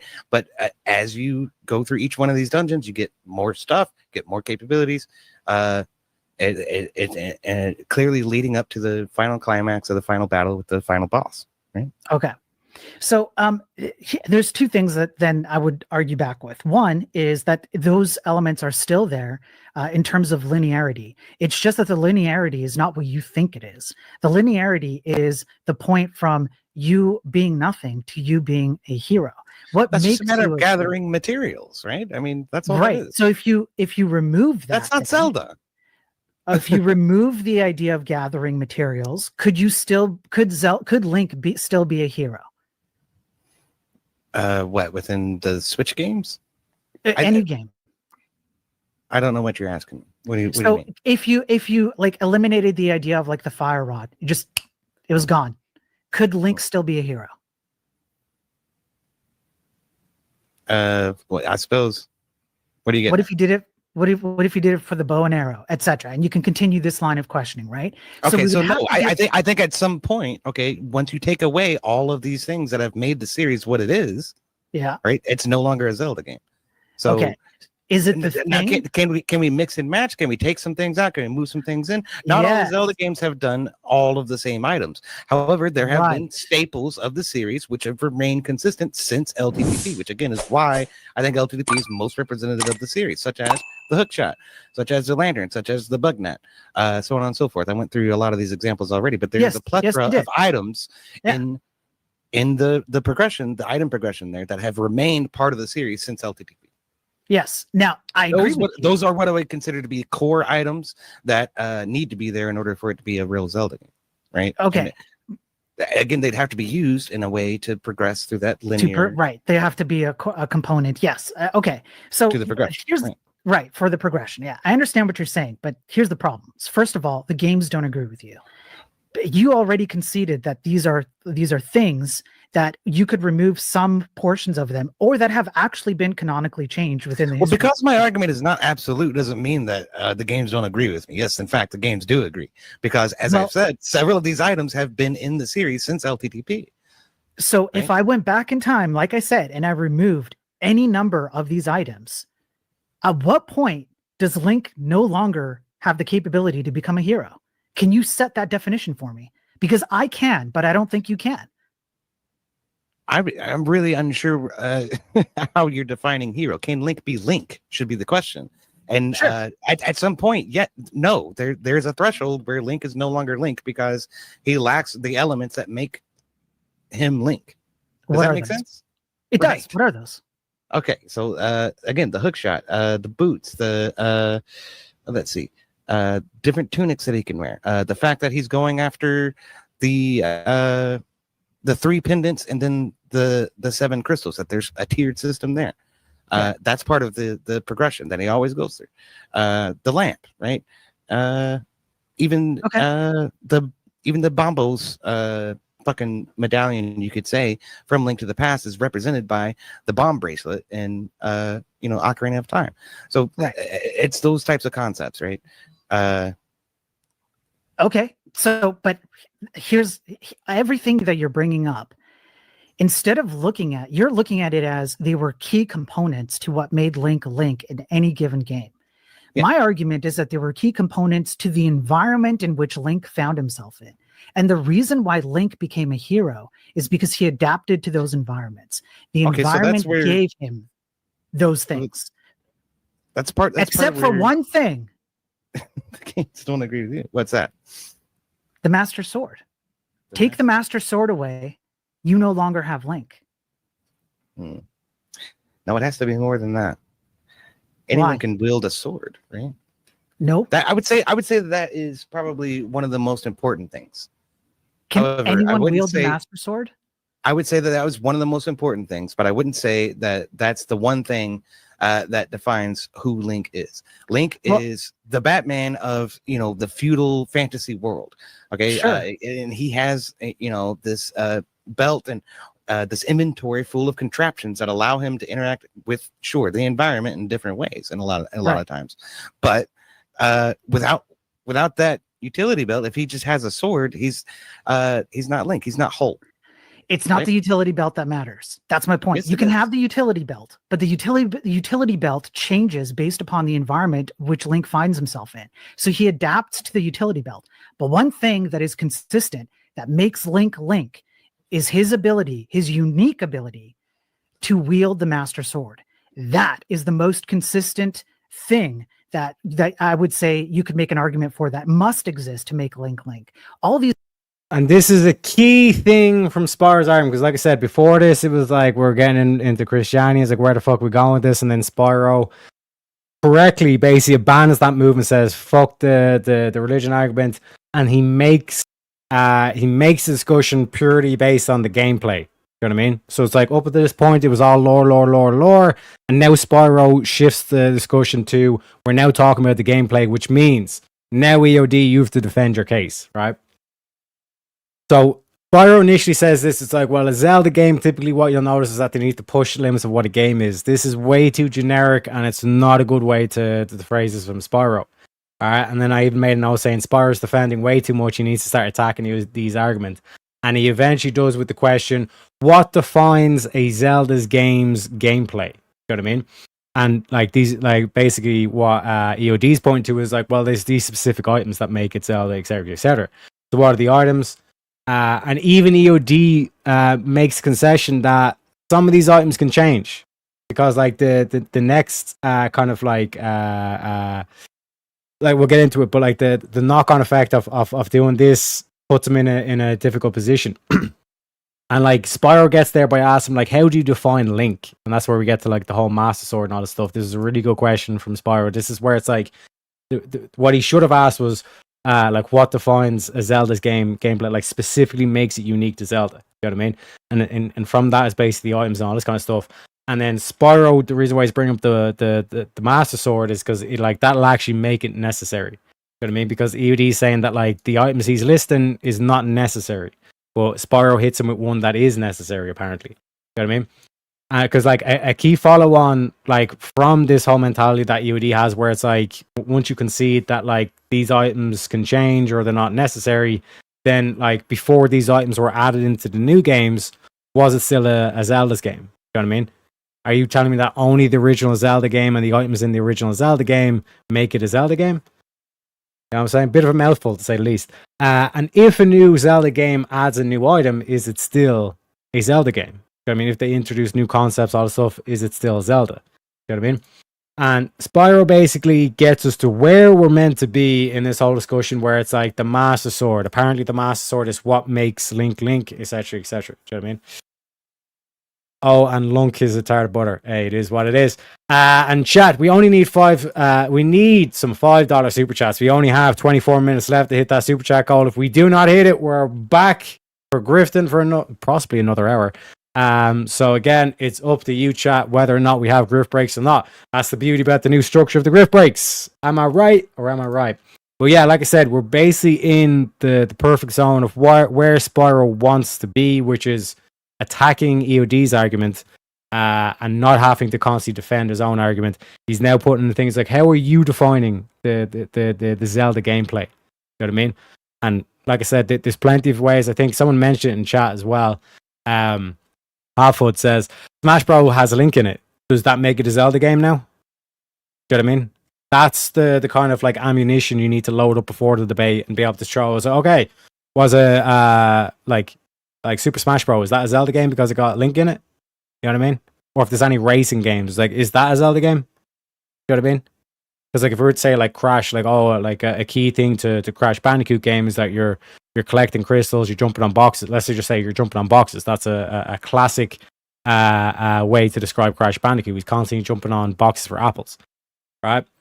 But then we bring up Crash Team Racing. In that game, you're not jumping on boxes. You're driving a car. You know what I mean? Or you're driving a cart. Is that still a Crash Bandicoot game? What would make it a Crash Bandicoot game? Because the gameplay is different, right? You'd have to point towards the lore, which is why I think Spyro has like the correct kind of like core argument here. But he has given he's allowed EOD to eat into a lot of the key timing that he needs, kind of thing. You know what I mean? And David here, Mr. Dave, says my carer sent me here from Kieran's channel. Well, it is what it is. Like I said, this is why we say, please be patient with me. Mom took time now. We understand. We understand. Appreciate you stopping by. Give that like button a cheeky click. You know what I'm saying? Things like that. Little goes a long way, as they say. These other things, they don't have to exist in and of themselves. Something has to exist to allow Link to be able to execute his mission, but they don't have to be every single time. It's got to be a hook shot. It's got to be a bow, etc. It does have okay. There are certain aspects of these elements, and these elements themselves are imperative, in my opinion. But there are aspects of these elements that do not change, even if the name of it changes or the style of it changes a little bit. Okay, the hook shot has been the hook shot since LTTP, right? The magic hammer has been the magic hammer since LTTP. There's these gauntlets that you get in Ocarina of Time, like it's clearly claim out of LTTP, which allow you to pick up really, really, really heavy stuff. But okay, so if the Master Sword is the single thing that defines Link as Link, then why is it that I can build a weapon that is much more powerful than the Master Sword in what is it, Tears of the Kingdom, way before I'm even supposed to be able to get the Master Sword, before the Master Sword's even been rebuilt or whatever? Because there is literally no weapon that can defeat Ganon at the end. Yeah, you can't escape that. Well, therefore, it is. Sorry, that means I said that's a MacGuffin. That means that your whole definition of Link depends upon a MacGuffin that inexorably ties him to his mortal enemy Ganon, right? Yes, that's the story. Yeah, that's the whole point. These three are tied together forever. Anytime that Ganon shows up, you must have the other two, and the only way to defeat Ganon is always the Master Sword. So, would you say that it is pretty cheap and chintzy to create? Let's take the case just for a moment as a digression. Okay, take the case of Super Mario Brothers 2. where Okay. they took a game that was not Super Mario Brothers and then they reskinned it. They added a couple of key elements and said, now this is a Super Mario Brothers game, right? So it doesn't that make for a cheap imitation of what Super Mario Brothers should have been? I could see your point there. Are you saying that Tears of the Kingdom and Breath of the Wild do that? Yes, I'm saying that they do that to a large extent. And what you're pointing out, rightfully so, are the key story elements that they were able to include and incorporate in order to try to get away with calling it a Zelda game. But at the end of the day, there are too many elements that are foreign. There are too many elements that gameplay core mechanics that are just so completely different. It's no longer a Zelda game.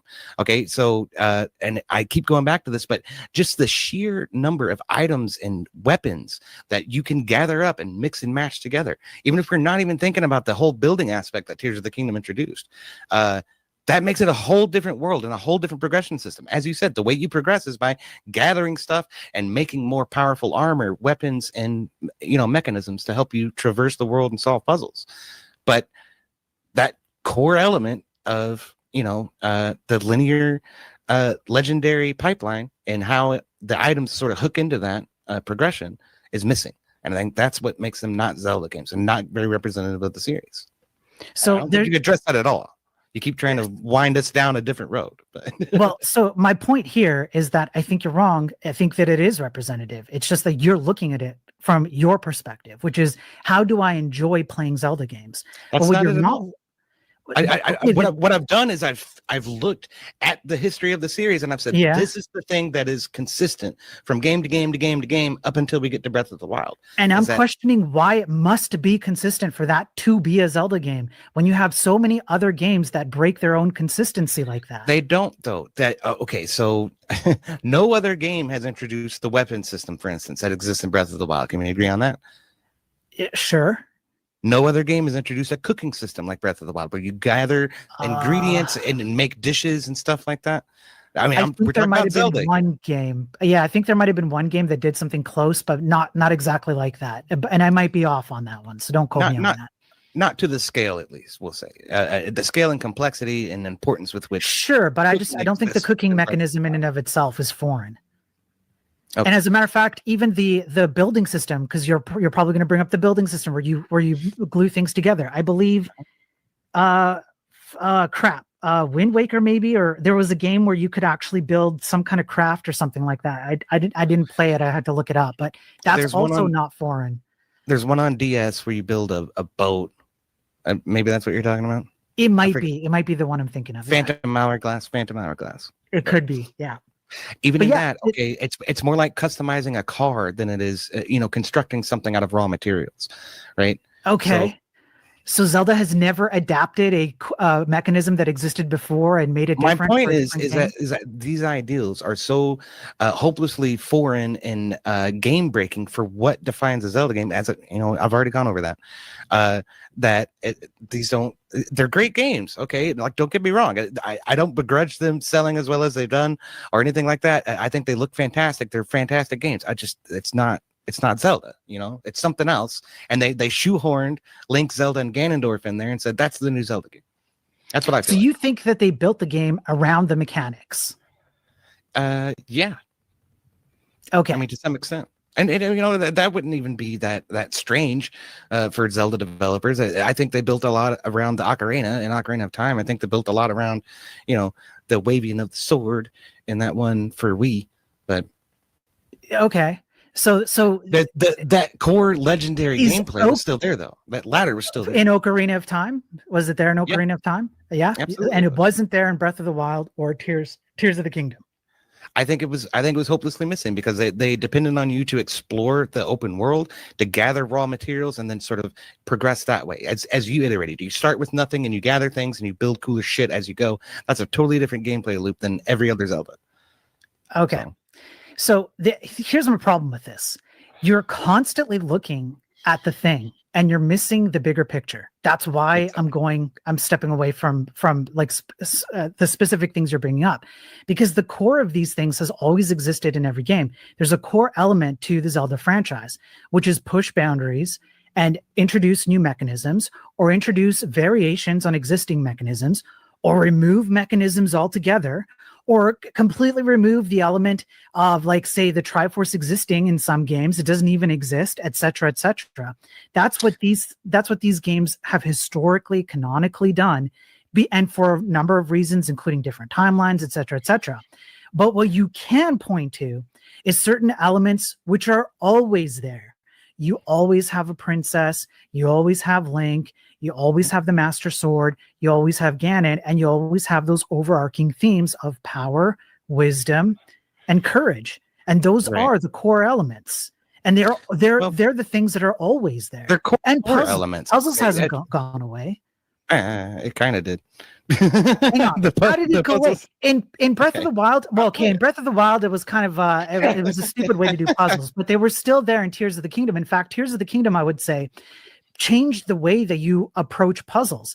Instead of saying, "Hey, why don't we go through a linear path through a temple?" It encouraged you to come up with your own way of doing it. There are people who speed run the entire game without gathering next to anything but a branch and going straight to Ganon and killing him without anything, or beating a temple in a way that most people hadn't thought of. Don't you understand that that's a huge departure from the series? That the series has always been this linear progression, and that wouldn't even be possible in Twilight Princess, for instance. You can't even access the area you need to get to in order to get to Ganon in Twilight because Princess of technological limitations. No, not technological limitations. Artistic decisions that limit the player's access to certain areas of the map, depending upon where you are in the story. That's what I mean. Okay, those aren't technical limitations. That was playing to the formula that has always been Zelda, which again I keep getting back to this that linear progression. So the fact that that's missing or at least less of a focus or hardly a focus at all in these big open world games, right? So many people have attested that going through just the side quests in these open world games, Breath of the Wild and Tears of the Kingdom, is enough to really engage them. And in fact, doing the main quest is kind of frowned upon, sort of like how most people play Skyrim, right? You don't want to get to the end of the main quest because then the game ends. You'd rather explore all this side world shit. Well, in Zelda, it's not how it has ever really worked. It's more like I'm so engaged in this one giant overarching story that I want to see what happens next, and I have to continue to play that. That's the draw and the allure of it, which is. But again, well, first of all, William's off the bed. See you later, sir. Thank you very kindly. And like I said, I got to give him his outro clip. I got to give William his outro clip. Oh shit! I just realized too. All right, it's 4:30, guys. Oh shit! Right on the button. William's like, I'm not letting that. I'm not letting that.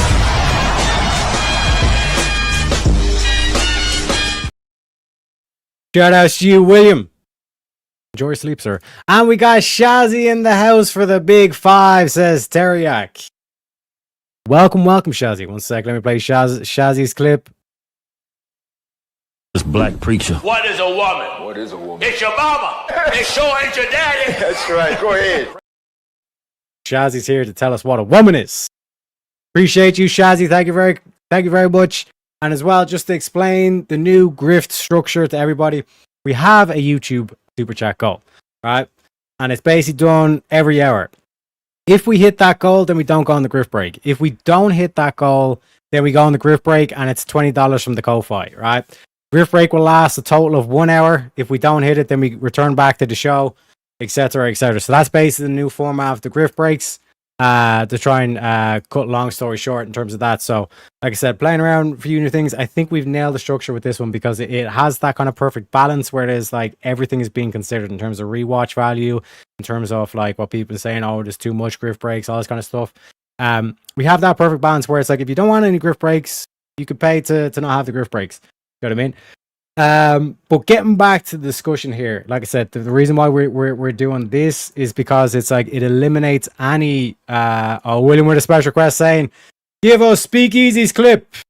Let's go, because we didn't get any premium memes. Gotta tease him with the premium memes. This is easy teaching us logic. Well, hang on, stop. Let's start with this. What are the 3 laws of logic? What are they? No, don't look them up. What are the 3 laws of logic? Do you think this is an incomplete What are the 3 laws of logic? There's 3. What are they?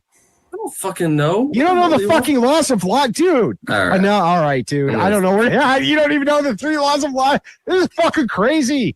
You're fucking crazy, do you want bro. to ask Speakeasy if he knows? Yeah, it's the law of identity, the law of non-contradiction, and the law of the excluded middle. His name is John C. Anything else, dipshit? Absolutely nailed him on that one. That one was bellissimo. Bellissimo, straight off the bat. Yes, the law of identity, law of non-contradiction, and law of excluded middle. Anything else? Would you like fries with that, maybe? Beautiful. Bellissimo, as they say. But yeah, getting back into the key argument here is basically like Spyro hit a nail on the head here, which is supposedly like the Master Sword. Apparently, like that's like the highest weapon or something that you can get.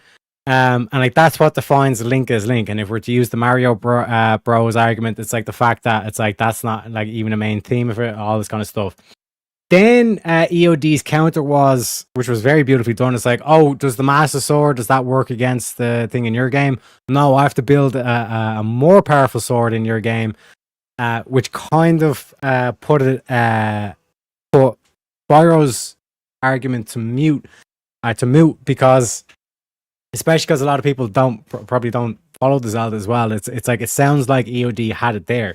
But the counter that was missed by Spyro should have been we could take like any kind of like popular character, like let's take Indiana Jones, for example, right?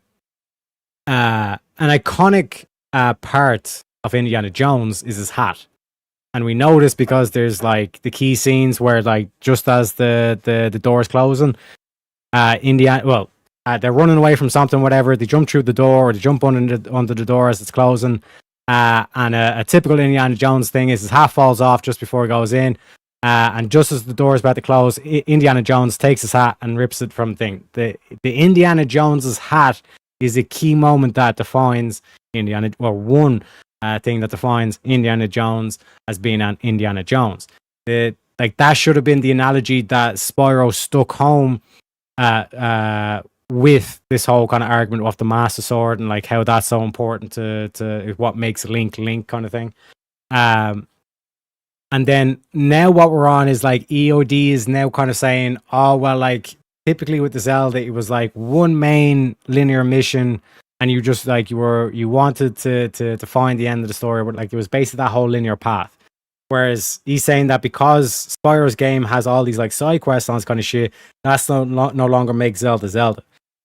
Which to me is a weak kind of argument because it goes back to what Spyro was saying earlier on, where it's like Zelda typically pushes the limits or pushes the bounds of what we think games are, etc., etc. So, like I said, it's Spyro's EOD's been doing a masterful job to kind of parry and deflect a lot of like Spyro's criticisms, but Spyro's doing an equally good job of like nailing home on this point of like constantly bringing it back to, it's like your definition seems to change. There's no like definitive definition that you've given that satisfies the answer of like what even is Zelda gameplay, because it seems to have changed so much over the years. Is it top down? Is it 3D? Is it this? Is it that kind of thing?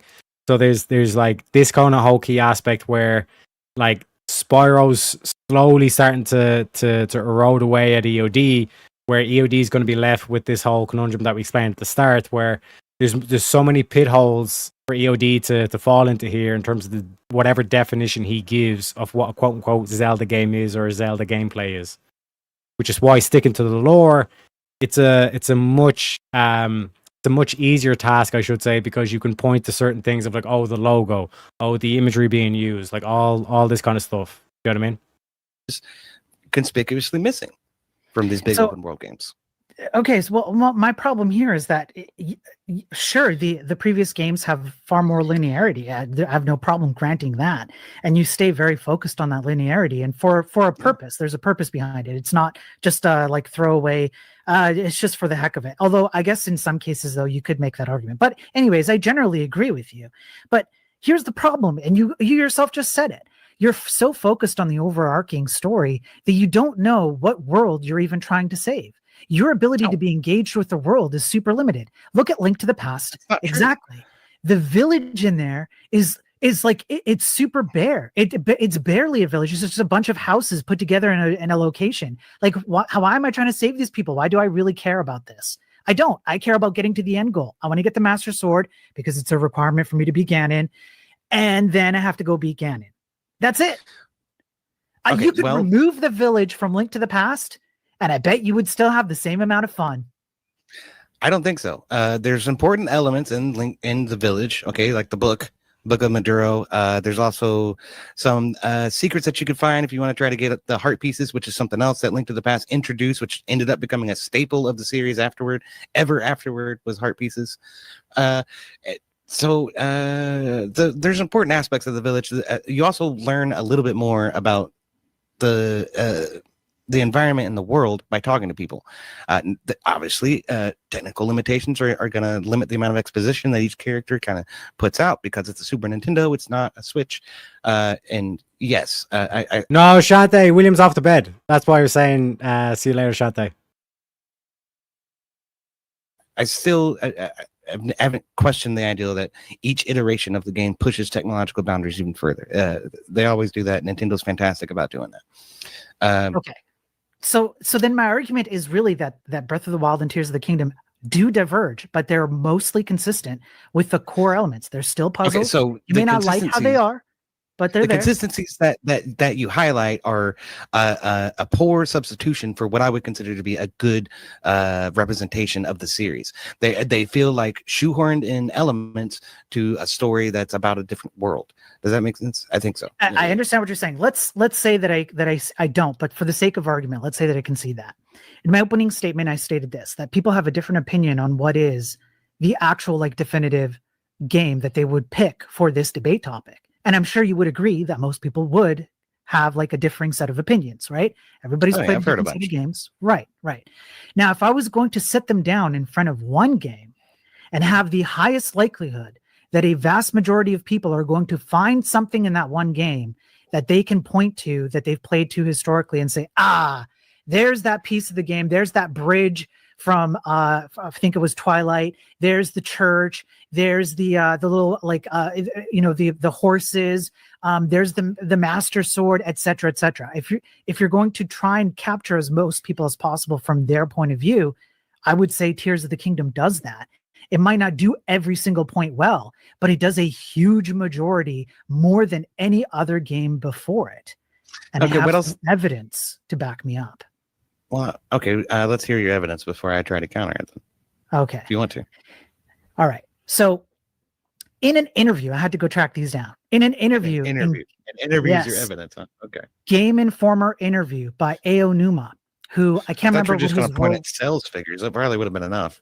But No, because I don't think sales figures are a good argument. That would be a pretty weak argument. You could attack me on that quite a bit. But in a Game Informer interview in 2017, Aonuma explained, for Breath of the Wild, we didn't just look at one past game. We look at what defined Zelda in each era, the exploration of Zelda 1, the storytelling of Ocarina, the side quests of Majora's Mask. What is this person's position? Is this a PR representative? Aonuma, Nintendo. Let me do.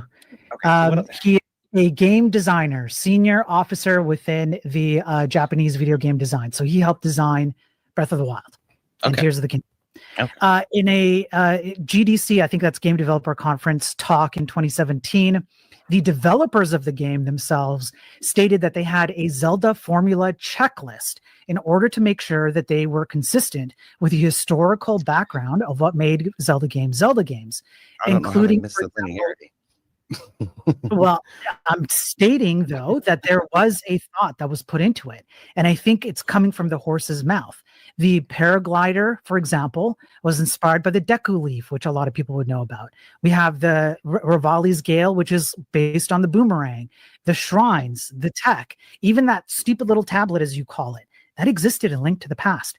What do you think you walked up to when you walk up to the little walls and it literally said it's one of those stone tablets and Sarah is telepathically talking to you through them? That's the tablet. It's not. But that was a tool of an evil person. That's not the same thing. But still, the concept, the mechanism is still there, and that's the point. And I have several other. I don't agree with that. I feel like that's just an excuse. And again, all of that just sounds like corporate public speak gobbledygook. Okay. What was I going to say? Is at the end of the day, all right. You can't deny the fact that some of the boundaries that they broke were through the gameplay loop, and that the gameplay loop in Breath of the Wild and in Tears of the Kingdom is unique among Zelda titles. Yeah, you have to concede that. The gameplay loop among okay, so if you're talking about the puzzles, temples, shrines, yes, I would concede with that it broke the loop. Yes. And but the progression being hooked into acquiring specific items as you progress through the story. Excuse me.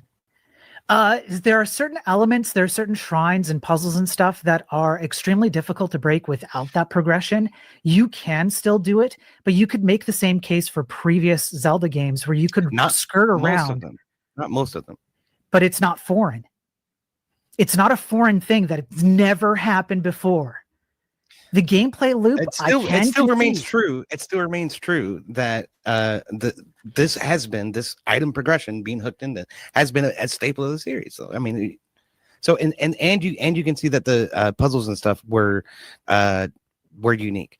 So even through those concessions, you've iterated that it's the most important aspects of a game. And Jets, we have reached the end of that super chat goal. So 1 sec, let me reset the goal. We are going to go on a grift break. Like I said, if we don't hit it, we'll come back for the hour. And like I said, after that, then it'll be 1 hour. And then we if we don't hit the goal for that, then we basically close off at the 5 hour mark. But like I said, like in terms of like this debate, this is why we do, because we're going to be going to a different debate when we get back from the grift break. Like I said, this debate it's a good case study. Like take debates where you don't, or like study debates where you don't care about the prompt. You know what I mean? Or you have no bias. The prompt could go either way. And this is why this is a beautiful idea from Easy, because then all you can really do is judge an hour grift break, an hour content, an hour grift break, an hour content. And then it's either we extend the show for an hour, which is what the current goal is. So if we hit this YouTube goal, we'll extend for another hour. If not, then we just end the show, because there's no point in doing like an hour-long grift break to end the show. So basically, the YouTube super chat goal is the timer. If you want to go through that route, if you want to save yourself $5, you can wait till the grift break and then just pay the 22 Ko-Fi, because we make more money on the Ko-Fi than we do with the YouTube. And also, I got to shout out Steelborn in chat. First of all, he comes in with a membership. He says, Teriak, are you going to watch my debate versus JS now? I'll try. It depends on when I wake up, but I was able to watch Andrew's debate. Andrew was moderating at the Crucibles debate with Jay Dyer and Nosk Informant, and I was watching Easy's panel yesterday as well, so I'll probably be around for a Steelborn. Also, the fact that he became a member lets us play the membership clip. Hogs Twins TV now on YouTube. Yeah, it's only $3.99 a month. That's 13 cents a day. That's damn near free. And it's less than 14 cents a day. It's about 13.3 cents a day. I know you got it. Who the hell ain't got 13 cents a day? Yeah. Who the hell ain't got 13 cents a day? You know what I'm saying? Appreciate you, Steelborn. And then with the $5 as well, he comes in for the grift, my friend. Thank you very kindly. Let me play you the OG clip for that one. The OG money clip.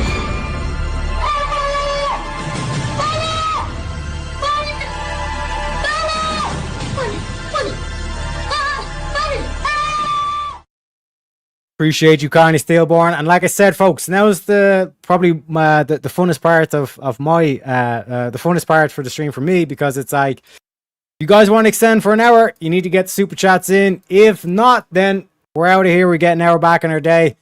Like I said, much needed, because like eating, showering, and all this kind of stuff, especially when you're doing 12, 16-hour streams, that stuff becomes a worry. But we're back into, we're going to be doing the Rob Noor Swords of Reason debate before we head out. Like I said, the main thing is just the intros, because like Rob Noor generally tends to just like wipe his opponent within the first 10 minutes, 20 minutes or so. It's a typical Rob Noor thing. But like I said, it's Swords of Reason, so we're going to play Swords of Reason opening again because it's such an absolute banger. Yeah, we clash. We clash. We clash. We clash. Yeah. Step in the arena, mind locked and loaded. Truth on my blade, every line's exploded. You swing your words, I counter with precision. Battle of reason, this is my mission. Raise your fist, let them know. Go. Raise your voice, let it blow. Woo! We clash our swords of reason. Cut through like no retreat. Yeah. No fear, no chain, no treason. Woo! We clash our swords of reason. Woo! We clash our swords of reason. Cut through like no retreat. Yeah. No fear, no chain, no treason. Woo! We clash our swords of reason. All right, welcome Absolute banger. everybody to another Sword of Reason right here on the Speakeasy Show. Today's debate prompt is we should expand towards a global government. And for today's debaters, for the affirmative, we have Vigilante TV, has a channel right here on YouTube where he focuses on politics and gaming. And then for the negative, we have Rob Noor, who also has a channel here on YouTube where he's destroying the establishment corruption and is a conservative commentator and debater. Vigilante, you're getting the opening, so whenever you're ready, we'll start the timer up, and you can go ahead. All right. By the way, I mostly stream on Twitch. I'm also live on Twitch right now. So let me start by defining what I mean when we talk about a world government. The way that I would want to set it up is effectively a mix between how the United States is set up and how the EU is set up. I would want us to have a global parliament that is a multi-party democracy with equal representation per country based off of state or population. Like America and the EU, I would want us to have an executive branch and a judicial branch. That judicial branch I would want to turn the ICC into. I would want us to turn Interpol into effectively the global police. Now, where the American side comes into it, I would want states to have shared sovereignty with the federal government. Basically, how the United States is set up now, where states have their own slight independence, but the federal government has priority and still holds the majority of power. Now, some things that we would be able to fix with the creation of a world government, a few economic issues that arise from the current status quo, currency risk being a big one. This is the exchange rate between currencies. Having multiple currencies globally creates risk for corporations and individuals who do business outside of their home country. If a foreign currency devalues faster than the American dollar when corporations bring money back to America, to the American dollar, they do lose money. Going to a single global currency solves this issue because there's no longer need to transfer currencies between countries. Another issue that arises is taxation. Corporations and individuals can keep money offshore and use that to avoid paying taxes. A global governmental system would massively simplify taxation and prevent safe havens that allow for taxes to be avoided. We can have better organized crisis response for public health crises like COVID or the Ebola crisis, things like that. There would be no need for countries to fight over how much of a medication or vaccine each country gets. We could standardize environmental protections worldwide. No need to have unenforceable treaties like the Paris Climate Agreement when we can apply the rules worldwide. Realistically, the only way we ideally have a chance to ever end idealistic things like world hunger or have world peace is via a world government. I say this because we would have the ability to rapidly industrialize the non-industrialized world, like most of Africa and parts of South America, and then we would also be able to have a worldwide defense force, which would be able to be used to shut down things like terrorist organizations in the Middle East, and stop things like the current Eastern European conflicts that we have sprouting up. One of the biggest problems we currently have when striving for world peace in particular is that the ICC is effectively toothless. It can issue warrants for people like Putin, Bibi Netanyahu, Kim Jong-un, or literally anybody who violates international law, but it cannot do anything to actually enforce those warrants. Speaking of international law, we would be able to standardize the Universal Declaration of Human Rights, so it's not just a worthless PR piece put out by the UN. We could actually end slavery and child labor that is still used in certain parts of the world, and stop governments that are currently violating human rights. And then immigration, which I know is the most controversial topic when it comes to global policy. We would be able to use freedom of movement, just like we do here in the United States and just like they do in the EU. I would want there to be freedom of movement, which would allow people across the globe to go to where there are better job opportunities. Like if you're in tech, Japan is obviously the tech center of the world right now. A lot of medical research is done in China. We would want people to be able to go to China who will specifically do medical research. That way we can get all of the greatest minds in the same area. That way things and technology rapidly expand. And then lastly, you might be thinking, what about crime? Because crime would be an issue, obviously, with a global government. Well, there would no longer be independent governments, which means there would no longer be a diplomatic crisis for punishing criminals in certain states. A great example of this is like the issue with the leader of WikiLeaks, how he's like unable to be prosecuted. That wouldn't be an issue anymore. You wouldn't have states like Cuba that have our extradition safe havens for criminals. And with that, I cede my time. All right. Thank you for that. Vigilante. Holy shit. This is what I'm saying. This is why we done the Nerds of Reason first. Because like a lot of yous supposed to have played this one first would have been like, okay, Rob Noor wins. We don't even need to hear the debate. You know what I mean? That's why we done the whole Zelda stuff, so we take the bias out of it, and it's like, okay, I know majority of you don't even know what the fuck or who the fuck Zelda is, but like just focus on the arguments that they're making. You know what I mean? As we went through, but already with this motherfucker, he didn't even take the full time. This was only 5 minutes, and I was like non-stop typing with the amount of shit that he was saying. Okay, so he opens up and he says he basically defined the world government. This is a good starting place. You know what I mean? And then he basically says he wants a mix of the US system and the EU system. And it'll be like, and then he just kind of says, this is the way it'll look like. And then he basically kind of like goes in this whole thing of like, he starts making claims, but he never explains how this is solved or why this prevents this certain measure or whatever. But he said, you got to make sure that it's an equal representation of country/state. We already have that problem in America. And like gerrymandering, all this kind of shit. So it's like you're not going to prevent gerrymandering, all this kind of shit going on.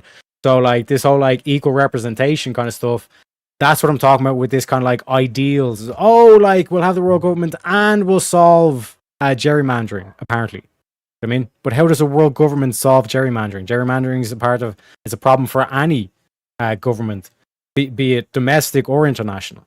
You know what I mean? Then he says he wants to make Interpol the global police. Okay, buddy. Holy shit. Like the Interpol, like the literal name is International Police. That's where they get the word Interpol from. Yeah? And if they aren't able to do the job now, what the fuck makes you think that they're going to be able to do the job with whatever world government you put in place? You know what I mean? And like, even like I said, there's massive flaws as we get through this. I'm only on like the third point of about fucking 10. Then he says you have to sovereignty of the government. You have to protect the sovereignty of the state and the government. So it's like, okay, so how much representation is Texas going to have compared to a country like Ireland or a country like Malta or a country like Greece or a country like, you know what I mean? So like, what you're trying to do is you're trying to do this whole like federal thing across the countries, but then also retain the states within this country of America. You know what I mean? already you have to explain this whole fandangle that you've just put yourself in, all these knots that you put yourself in, where it's like you want there to be states in each country and those states have equal representation, but then you also want the country to have equal representation as well. It makes no sense, because how are you going to balance, for example, the state of Texas to have equal representation as a country like Ireland, where Texas is much larger than Ireland, much more GDP than Ireland, etc., a bigger population, etc., etc., and then also balance it where America, it has equal representation to Ireland. Do you see what I'm saying? Like the fact that you've committed yourself now to having both systems, US and EU, you're now like basically just jumped headfirst into a sea, an absolute ocean full of contradictions or tangly knots that you have to unravel. And basically you can just surmise that he just wants the US system for the world, with a couple of nuggets from the EU system that sound good, like the whole freedom of movement thing. Like that sounds good, so he's just going to like sprinkle that in somehow. You know what I mean? But basically, what he's saying is he wants the United States to take over the world. If you want the United States system to be the system of the world, like your logical entailment is you want America to take over the world, because how are they going to implement this? We'll get to this in a second. Then he kind of goes, well, the benefits is the currency risk. Okay, we can all just switch to a Bitcoin standard. We don't need to start taking over fucking countries and implementing the world government. We can all just recognize Bitcoin. Why don't all of the different governments just recognize Bitcoin as the national reserve? Which they're already doing, by the way. You know what I mean? So even his benefit of the currency risk, you don't need a world government for that, so it's not a benefit. Taxation to prevent companies from offshoring profits. Again, you don't need a world government to do that. And even if you did have a world government, tax evasion will still be a problem. It'll still be an issue. There's people who are able to avoid tax without having to set up offshore accounts and companies and businesses and all that stuff just to funnel the profits into there. You can do it domestically. It's just a bit more difficult. Then he says better crisis response, and then he gave the example of COVID. You know what I mean? It's like, oh, it would have been better if they controlled the whole world? You're telling me that like the response would have been better if we controlled the whole fucking world and everyone had the distance from 6 meters and all this kind of shit? Completely shot himself in the foot with that one. Don't even fucking mention COVID. Then he says standardize the green policies, environmental policies and all this kind of shit. Which again, this makes no sense. This makes no sense. Again, it's this ideal of like, oh, I want to fight for the environment, but I'm not gonna I'm not gonna acknowledge the fact that the current what is it? The current execution or implementation of these environment policies is basically it actually pollutes more into the environment because you just offshore it into the likes of China, all this kind of shit. You actually can't do the environmental policies that you currently have if you do the system, because you're then going to force China, you're going to force India to do the same thing, and you won't be able to export your CO2 emissions like Europe has been currently doing. You know what I mean? Then we have, and again, like this is the whole thing of like, how are you going to force, because China aren't doing the environmental policies at the moment, what does this lead to? This is how easy it's going to be to rob. It's essentially, so you want to impose the US system on the world, how are you going to enforce that? And you go down to the whole force doctrine, basically you're going to cause a big massive war. That's essentially what we're doing with this. Then he started making some weird claims like world government will solve world hunger and it will have world peace. And then he says we'll have a worldwide defense force. But why would you have a worldwide defense force if you have no enemies? You see the contradiction? Like, holy shit. This is amazing. This is absolutely fucking amazing. And then he said stuff like standardized human rights, which you already have with the UN. But again, the main issue is they're not able to enforce it. It's just a figurehead. That's his own fucking words that he's been saying here. That there's no enforcement mechanism. They're able to charge these people in international courts, but it's not enforced. Because how the fuck are you going to charge Xi Jinping? You know what I mean? And furthermore, bear in mind every single one of these lefties fucking reactions when Trump went into Venezuela. Oh my God! This is totalitarian fascism, all this kind of shit. You're going to have to do that multiplied by a fucking billion in order to get a world government, bro. You know what I mean? Like, how are you going to enforce all this shit? Like this is the easiest debate of Rob Noah's career. It has to be. Holy shit. And then again, he's echoing shit like, oh, it'll end slavery, it'll end child hunger. But you're not explaining how. It's like, because we'll have the power. like, how do you implement that? What's the system? Do you know what I mean? You can't just say, we have the power and we'll wave a fucking magic wand. That, oh my God. Then he's done the whole freedom of movement thing. Which again, like, one could point the European Union and say, this is the European Union's downfall. The fact that they have the freedom of movement means they can do nothing. As soon as these people get into like any one of these borders, European countries, they're now freely able to move to any other European country. And again, are you able to track them? No. You know what I mean? So again, massive problem there. And then he says, no longer independent governments prevents crime. Because it'll be easier to extradite people and all this kind of shit. So again, like I said, a lot of like baseless claims that he wasn't able to back up in his own intro statement. I'll give him the grace to say maybe that's his plan for the rebuttals or for the back and forth, but already he's completely shot himself in the foot in multiple areas because, like I said, all Rob has to do is force doctrine. You know what I mean? Well, let's see what way Rob goes about this, because again, Rob is the professional. And with this, we'll give the mic over to Rob Noor, and whenever you're ready, I'll start the timer up when you start going. Thank you so much. Thank you so much, Speakeasy, for hosting this. Thank you, Vigilante, for coming. I think it's going to be a fun debate. It's a topic that I'm interested in, and I think that one that's increasingly important in our world today as we become more interconnected than at any time in the past through use of technology. And so there's going to be default positions as to whether or not we should have sort of a government that positions more towards sort of a globalist mindset. Of course, the topic that I will be negating is that we should advance towards a global government. And I welcome Vigilante for giving specifically what that means to him. So I will choose to negate the specific proposition that he gave and his definition of what globalism will do. And hopefully that gets us out of the semantic argument that much as to what we mean exactly by globalism. So I accept sort of the exact plan that you put forth for globalism, and we'll argue why I think that would be a bad thing. There are three areas that I would like to start with my opening statement as to why I think that an advance towards globalism would be something that we should reject. Now, the first argument is going to be that that this would lead to a lack of cohesion.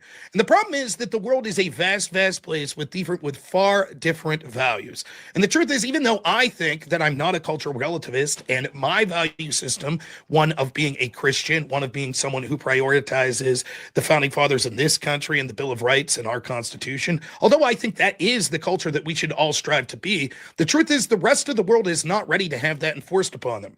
There are often countries around the world that have such a different, vast culture, and that they're happy with that culture, that if we were to try to enforce our way of life upon them, it would lead to a lack of cohesion because we have so much of a cultural divide that there would be nothing that would be able to effectively have cohesion. This means because there would be no commonality between us, what in the world would be the collective that we would have under one government, the same government and representation, if we said we are against female genital mutilation, but for whatever reason, 51% of the world says, no, we're for it. We would then have to accept that as the world of the law of the world, because there are people with have a vastly different culture than us that would say that we have to do that. And you may say, fine, that may be the case with countries that are the third world, but we would outnumber them.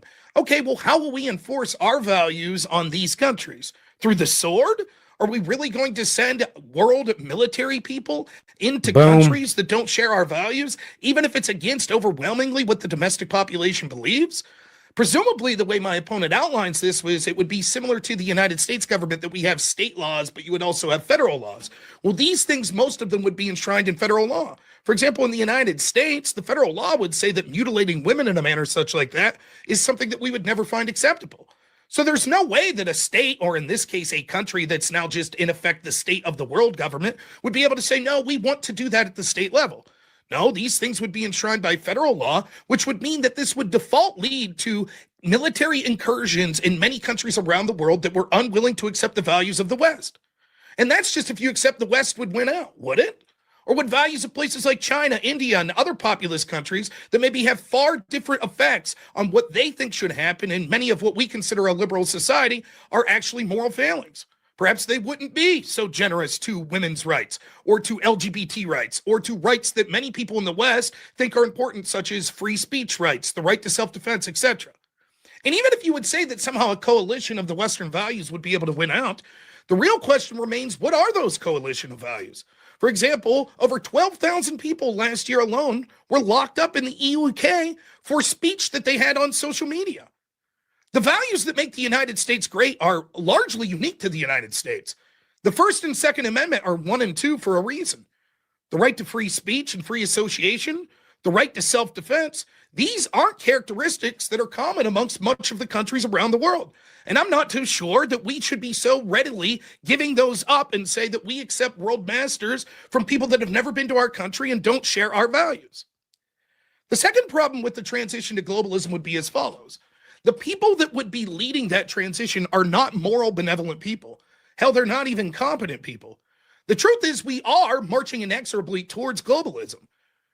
People in positions of power across the world in economic industries, cultural industries, and political places absolutely want an end to the nation state. They see as the biggest impediment to their goal of sort of a one world government, self-sufficient people that don't rely on the government in the middle class in the Western world. These people are a stumbling block.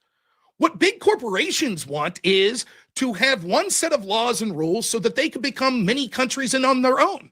We already see that many corporations in the United States, for example, such as Microsoft, if you just took how much money they're worth, would be 14th, 15th in GDP across the world if they were their own country. These companies do not want to operate under individual countries' laws.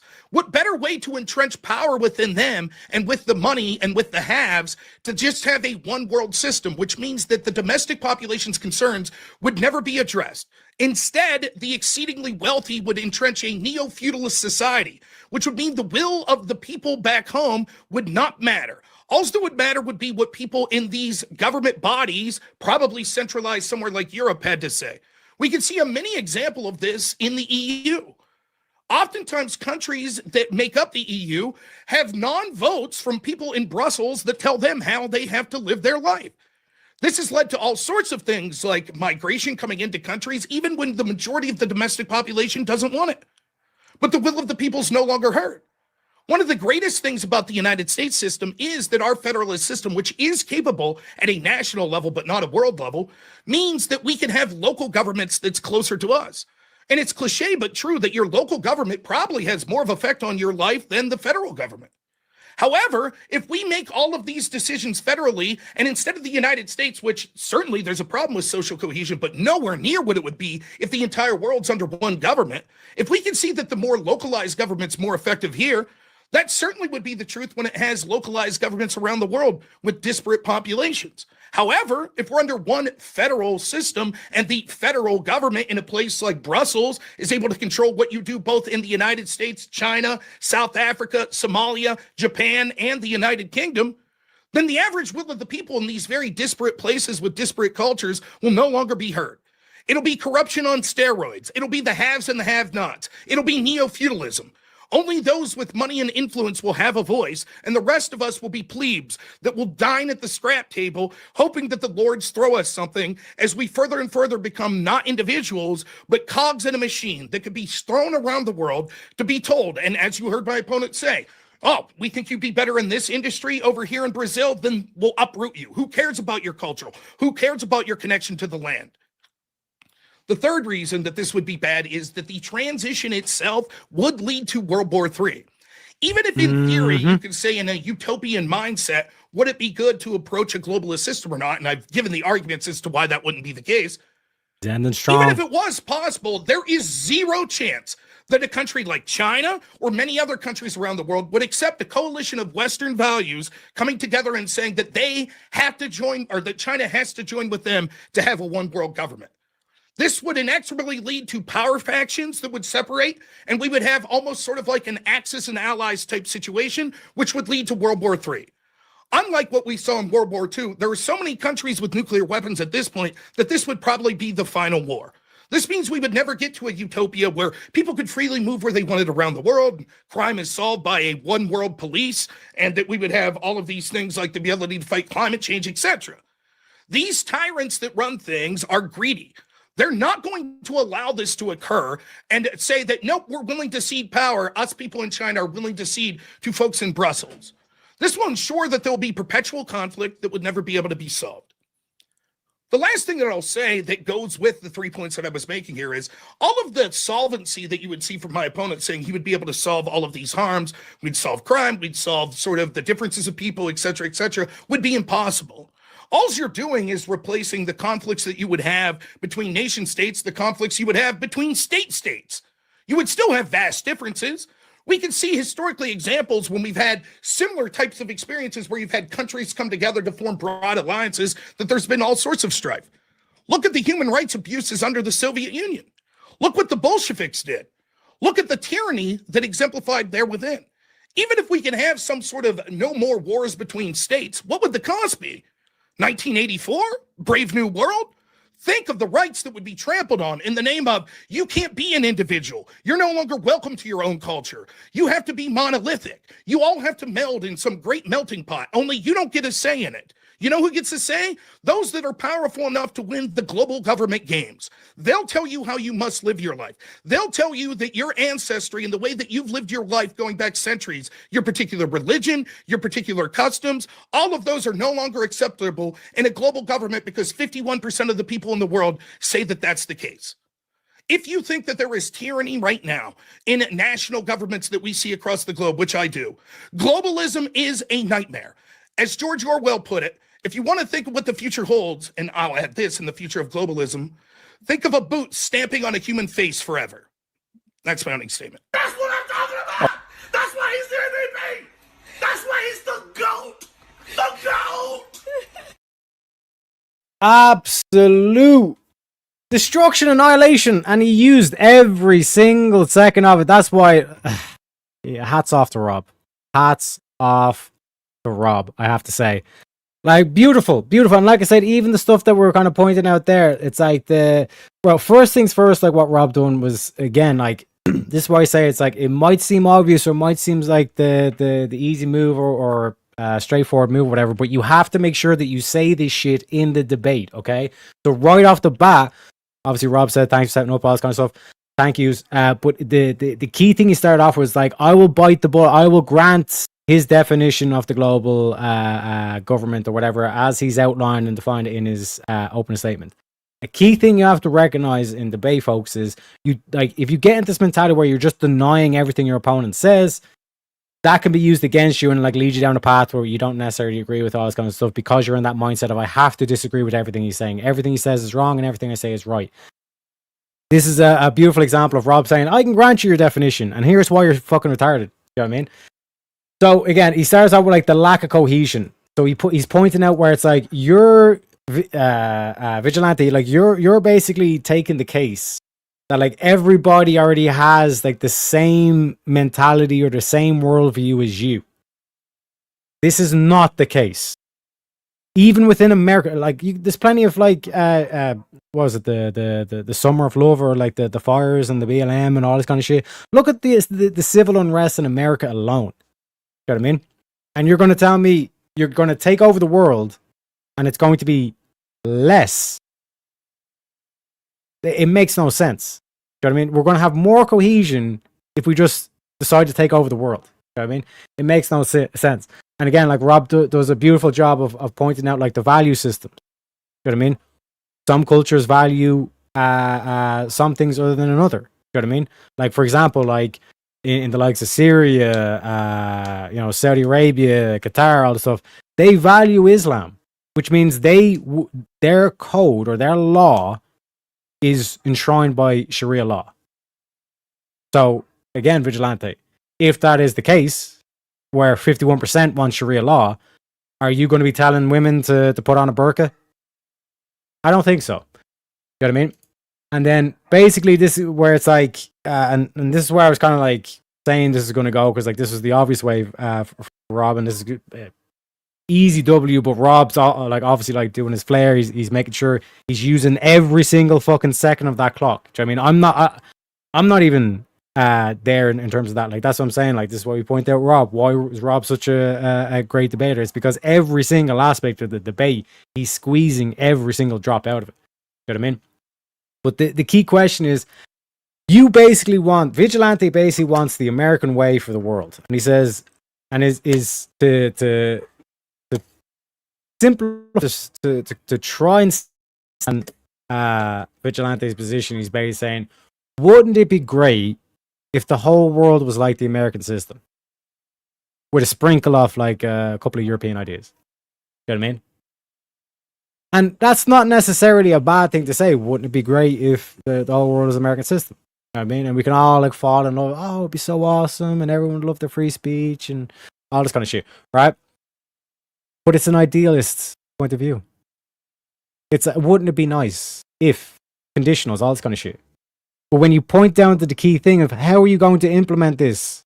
What is the execution? And the only execution you can do from this is force doctrine. So please explain to us, Vigilante, why you want to take over the world, because that's basically what you're doing. You're trying to like give us this whole like, you know, oh, think of the children, the world hunger, they will end slavery, we'll have world police, there'll be no more crime. But your execution is World War III. You know what I mean? And then, like I said, the last one under this is what do we unite under? And again, a key thing to emphasis on that like World War III thing, and this is where basically like I imagine Rob is just going to like basically take him down and ground and pound him on this, is that like you're trying to do the whole like, oh no, this is a noble purpose and all this kind of shit, but you're giving us basically what you want to do is like the evil warlord kind of thing. It's like, I'm going to sell you a myth and I'm going to like get you to do like a large scale like world war. You know what I mean? How is that going to benefit anybody? You know what I mean? Welcome in re-examination. It is what it is. You know what I'm saying? But again, like this is the key thing. It's like the only way that you're going to be able to implement this, Vigilante, is if America takes over the world.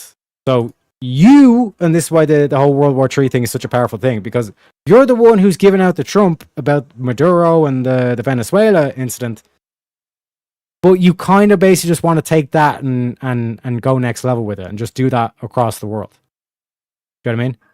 Because like, let's say you got your world government and Xi Jinping is acting up. What are you going to do? You're going to fly the helicopters in and you're going to bring them back to the United States, right? So what kind of a system do we have there? Because that sounds like the fucked up fascist, you know, tyrant system that you complain that Trump is emulating. You know what I mean? So there's a complete contradiction in the worldview. You know what I mean? Contradictions among contradictions among contradictions, folks. And then we have again, another key thing that like Rob kind of like amplifies, and this kind of goes back to the whole like value system and stuff. It's like, what the fuck are we going to unite under with this world government? What are all these people uniting under? Because it can't be the same culture. Because again, his whole thing was that like, oh, if you don't like the culture, you can just go to some other place and we'll set you up and it'll be whatever the fuck. We'll set you up with a job and all this kind of shit. Like that's no longer a factor here. So we're not uniting under culture. Religions, we're not going to be able to unite under religion.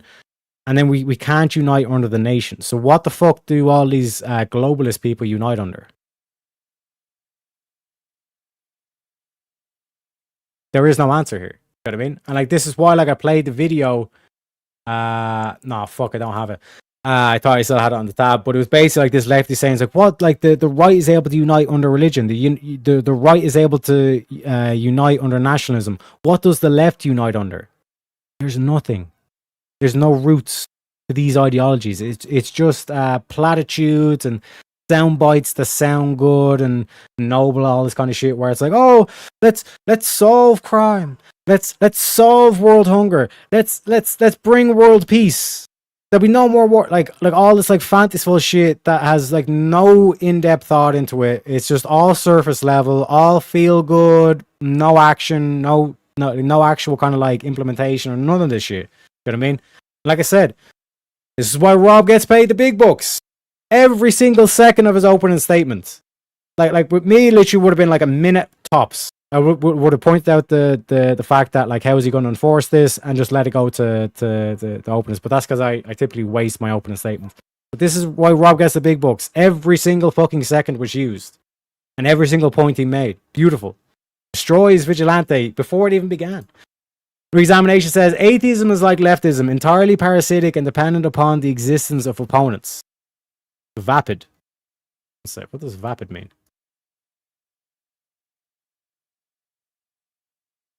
Offering nothing that is stimulating or challenging, bland. Exactly. Vapid.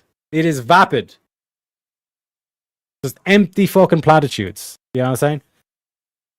And again, this is why I point out 50% of Europeans across the board, like you look at all like the mainland countries, it's upward like somewhere between 40 and 50% of the Europeans, like they don't believe in God. They call themselves atheists. Now, this is not the same case in America. That's why America still has hope. But Europe, oh shit, boys. You know what I mean? Like they no longer believe in a higher power. But we all know what that descends to. Goddamn nihilism. Vapid of meaning or significance too. Exactly. Re-examination. See, re-examination teaches the fancy words. You know what I'm saying? Can't type. Yeah, but it's the meaning. We accept typos here. You know what I'm saying? But it's the meaning we're getting to. You know? Folks, we do only have about 23. How much longer do we have left on the goal? We've 17 minutes left on the super chat goal. Folks, if we don't hit it, then we will be wrapping up. And if you want to extend an hour, make sure you hit the YouTube goal. Well, let's get into it. We have the rebuttals now. Let's see what Vigilante has. Already, like I said, freeze frame, he's not looking good. He literally looks like he just got winded. All right. Thank you for that, Rob. And now we'll get into the 5-minute uninterrupted rebuttals. Just a reminder to everyone in the chat, the Q&A is there. If you guys want to get your questions in, put your questions in. We have a 30-minute Q&A section at the end, and the super chats will get priority for that. But I'm going to hand it over to you, Vigilante, for your 5-minute uninterrupted rebuttal. And whenever you start talking, I'll start the timer with you. And again, thank you both for being here. Yeah, so I'm going to start with individual constitutions. Much like the way that we have the United States set up, we would be able to have individual constitutions that where the federal government would have its constitution, and then each individual state would have its own constitution, and that would solve some of the cultural cohesion issues that you were talking about. As far as corporate power, realistically speaking, we would actually be able to curb corporate power more on a global government than we do currently, because the majority of the world has a lot stronger rules when it comes to corporations. You were also talking about how certain areas would have more of a say. Actually, realistically, those areas that would have the most say are the United States and the China, because we have the vast majority of the world population. And Destiny arrives all the same. I would want the representation to be population based. Yeah, those are the main rebuttals that I have for you for now. Okay. You got nothing. So look at Rob shaking his head. We'll you got nothing, kid. Rob for his 5-minute uninterrupted rebuttal. And Rob, whenever you're ready, I'll start it up.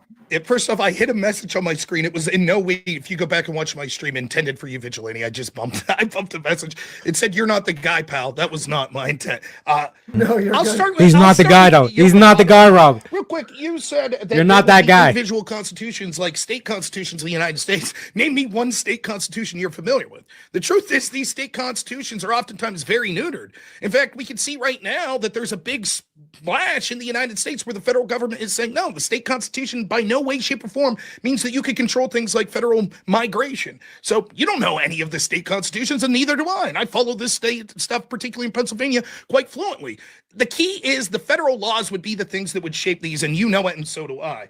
You said that we would be able to curb corporate power. That's not true. Just like in the United States, when we have national election, these corporations have undue influence because they have more power and money to be able to win these races. That certainly would be even more true, and the stakes would be even higher in a world government. And we can see that places like Brussels right now in the EU are incredibly corrupt. And we can even see things like FIFA and other places that are international organizations, the corruption that flows there through money. So these corporations would find a way at the helm of all of these governments, and we would all be in a worse place. You say the United States has more population. It pales in comparison to a place like China. The United States maybe has 350 million people. What's the global population? 6 billion. The United States' influence would go from being the most important and powerful country in the world right now, which I think has the best culture, to be what? 300 million out of 6 billion and change, our power would wane overnight and it would be a disaster. Some of the things that you said would be beneficial in your original opening statement that I would like to talk about, you said multiple currencies are bad. No, we can see that multiple currencies are okay because the United States has been the reserve currency and it's made the world incredibly rich. In addition, you're not going to be able to solve this because things like Bitcoin would be inevitable. If you have one currency, inevitably, power pours a vacuum, you're going to have something that shows up that's going to be the counterbalance to that. So you're still going to have multiple currencies. Except they're going to be unregulated like Bitcoin anyways. You say that taxes go offshore. However, the problem with taxes would be I would be spending a lot of taxes and I would never see a return on that investment because we would now be forced to take taxes from the United States and put them into poor areas like those in sub-Saharan Africa, which means that I would get more and more upset and that I'm being more and more productive and I'm not seeing a return on my investment. You cannot argue that the wealth of the United States would decline precipitously because our taxes that we would pay in would overwhelmingly go to other areas of the world and we would not get the benefit out that we see put in. You talk about things like climate change. I think that climate change is a joke and it's a scam largely. It is true that the climate's changing. However, there is no consensus. And this would certainly be used to scam even more. Plus, the places where there's huge population centers like China and India that rely on cheap fuel would by no means accept robust climate change plans. This would probably mean, from your perspective, there would be less climate change laws. Then you say that we'd be able to fight disease, but actually that would be worse. That unfettered migration would mean that there would be more diseases would spread, and there'd certainly be a lot of countries, probably more than 51% of the people in the world, that would not accept the vaccines, etc., that the United States offer. We already see that they refuse to accept the United States meat, many of these countries, because they think it's genetically modified. This could mean that the net cause would be that diseases would go up, and as you move populations around, you would see people that have different sort of immunities, etc., naturally, then I would be bringing diseases all across the world. So I actually think diseases would get worse. You talk how it would help world hunger. I don't think that's the case. I think it would make things worse because it would make the most productive country much poorer.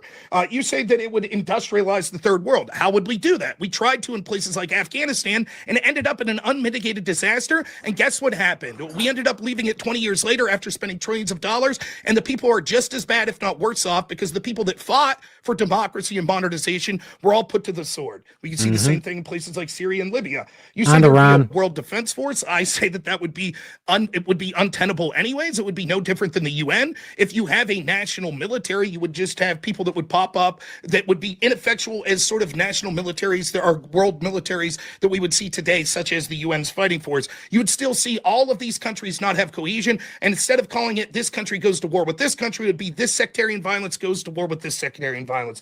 You say that international warrants would be good and that we would have a universal declaration of human rights, says you. I don't think the UN Declaration of Human Rights would survive a place like China that would now have billions of votes that would say we don't agree with those human rights. The same would be true of many other countries. So it's a crapshoot. And even if you could enforce a universal declaration of human rights, you have no evidence whatsoever that strong lords in places like China or Africa would accept this without a fight. You haven't answered the fact that this would lead a transition to World War III. There's not really been an answer to it. You say that you would be for free movement. This is further proof that people would not like this system. The truth is, as much as I don't want someone from Somalia living next to me, someone from Somalia doesn't like me, someone like me moving next to them. This would root people away from their ancestral homes. It would mingle culture in ways that wouldn't be tenable. It would ruin social cohesion, and it would lead to a more violent and disgusting place all around the world. Beautiful. Alrighty, thank you. Beautiful. That's why I left my profile to the left so you could see every single second was utilized. Every single drop of the squeeze was utilized. Again, like Rob literally took this time to literally rebut every single motherfucking thing that that vigilante said, right? Where I'd argue you wouldn't even need that. You could just cut straight to the key core essential issue of it. It's how are you going to enforce this, vigilante? You know what I mean? The only way to enforce this is if America starts taking over the whole world, and then I'm going to flip it into okay, well then what's your issue with Donald Trump? Do you know what I mean? I thought you were against fascism. I thought you were against tyrants. I thought you were against dictators. The only way you're going to get this done is if America takes over the world. And then you play the Dr. Evil scene where it's, we're not so different, you and I. You know what I mean?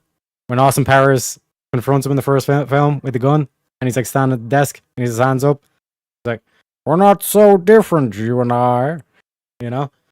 Like that's basically like what you need to do with these people. You need to show them like you are the fascist you tend to you seem to complain about.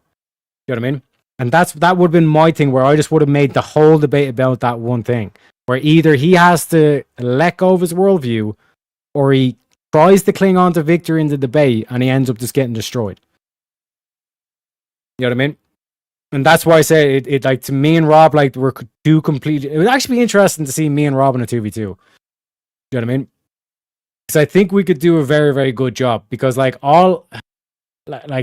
and a key thing that I'd like to point out is like my last debate that I had on Jake, Project VOPod's debate against Dylan Burns. Like that would have been a perfect example of like Rob doing like all the legal details, all like the crossing the T's, dotting the I's, and then if they try to do the moral grandizing bullshit, the moral arguments, that's when I step in and absolutely wreck them. You know what I mean? And highlight how they are the tyrant or the fascist that they tend to complain about. You know what I mean? But again, obviously Rob will be able to do that more than easy himself. But like that's the two different kind of like debate styles, where like I'm able to listen to your argument, see that this is the key thing, and literally just tunnel vision that and basically beat you down on that. Whereas Rob's like, no. You're so inadequately overwhelmed this debate. I'm literally going to teach you that every single fucking claim that you said here was erroneous. This is an absolute schooling by Rob. You know what I mean? Like with me, it just would have been, quick, easy, to the point. Like let's get out of here. Let's, you know what I mean? Let's have an early day and all this kind of shit. Whereas Rob's like, no, I'm gonna sit here and I'm actually gonna teach you. You know what I mean? Sit down, shut the fuck up, and listen to Rob school you on how you're an idiot, basically. You know what I mean? Beautiful display from Rob. Thank you for that, Rob. And again, thank you for everyone for joining. Again, reminder, get your questions in. We have a 30-minute Q&A at the end. Super chat questions get priority. We're going to move now into the 1 hour of open floor where they can where the debaters can cross-examine each other. So I'm going to bring up the timer here. Again, thank you to both debaters for showing up. Great openings from both of you. So whoever wants to take it first, whenever that starts, I'll start the timer up for you guys. Vigilante, can I ask you, like, this will seem not related, but I think we can see how this will get us to where we are. Forget about switching to a global system. How would you identify yourself politically as like a citizen of the United States? Like, are you a socialist? Are you like just sort of a central Democrat? Are you Republican? Like, what's sort of your political philosophy? I am what you would refer to as a market socialist. A market socialist. Do you think that ideology would win out in a global government? To a degree, I think we would end up, for the most part, some form of social democracy. Considering the vast majority of the developed world are social democracies. Are there more people in the developed world or the undeveloped world? In other words, the first world, we would say, right? Are there more people in the first world than there are outside? I actually don't know. I'm asking you.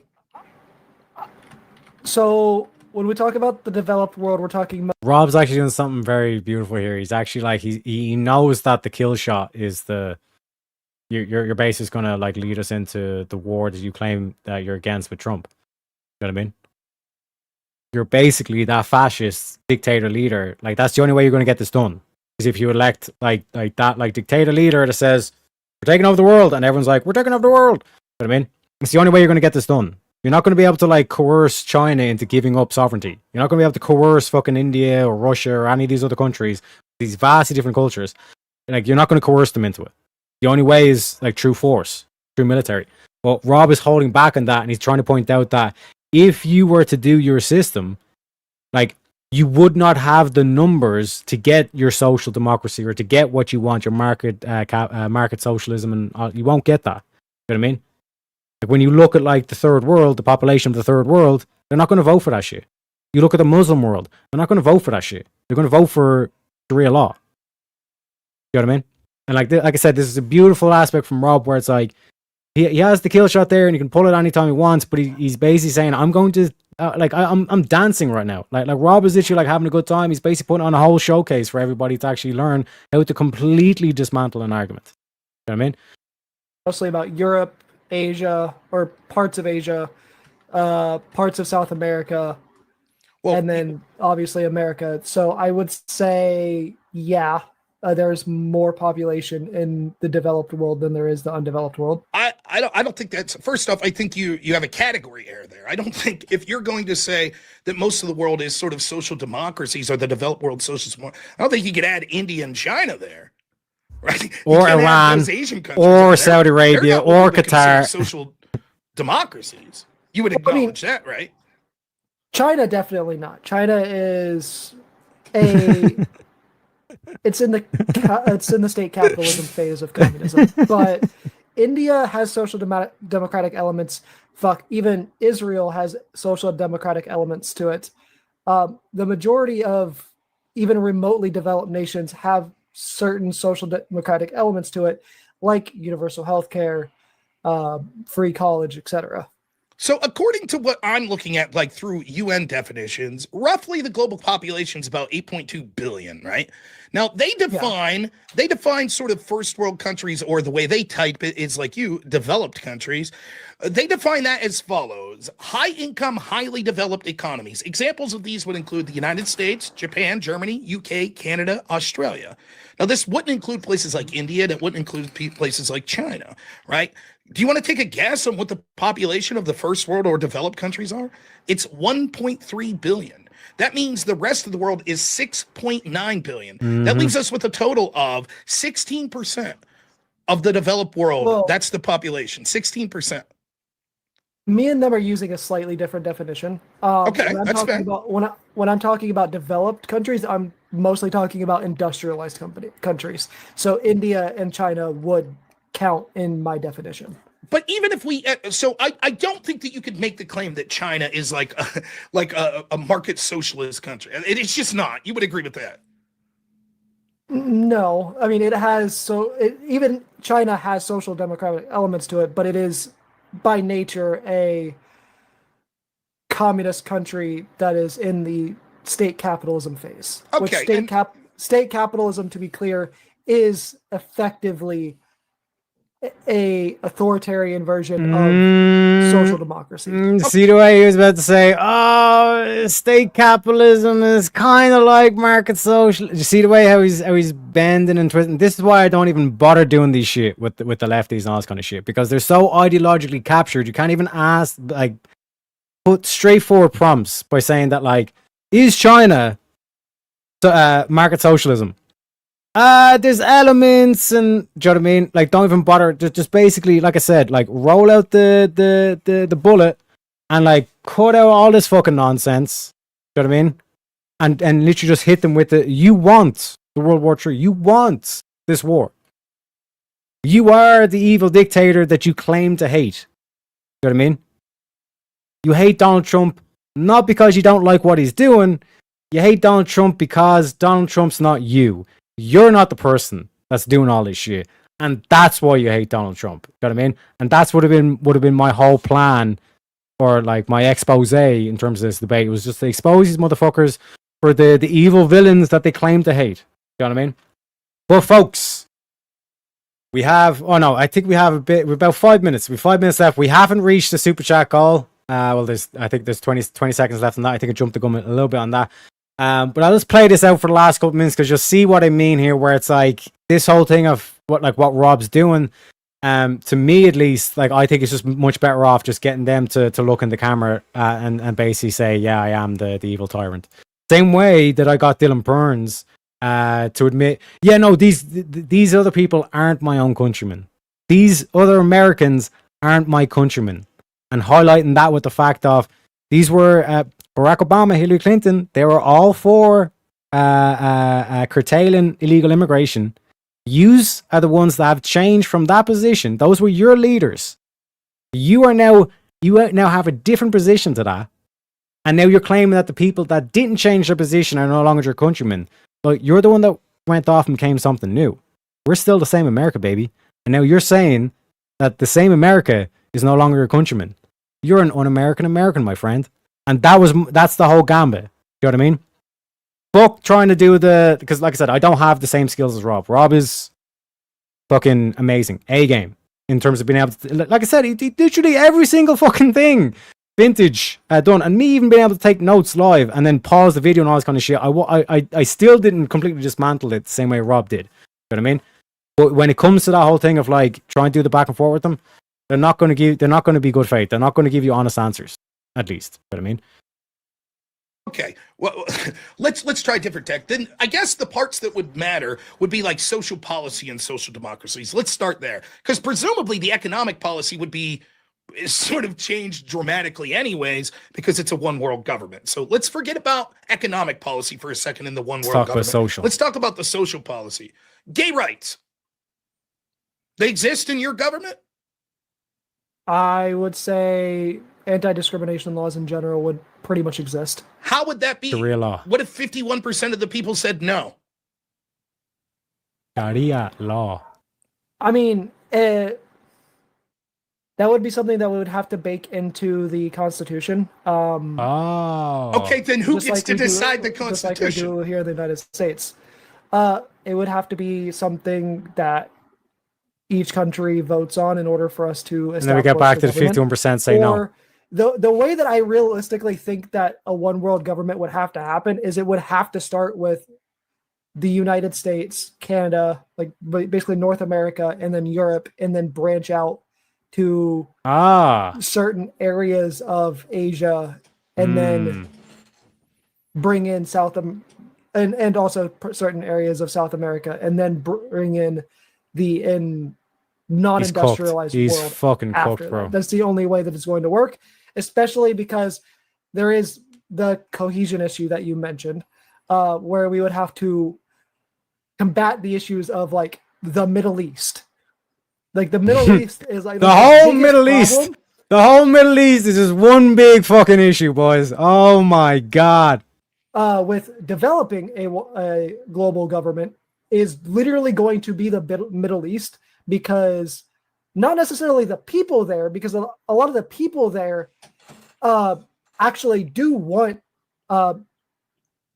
like women's rights and things like that. We see that with the protests in Iran, where they had that massive fucking protest over the one chick being killed. I don't remember her name, unfortunately.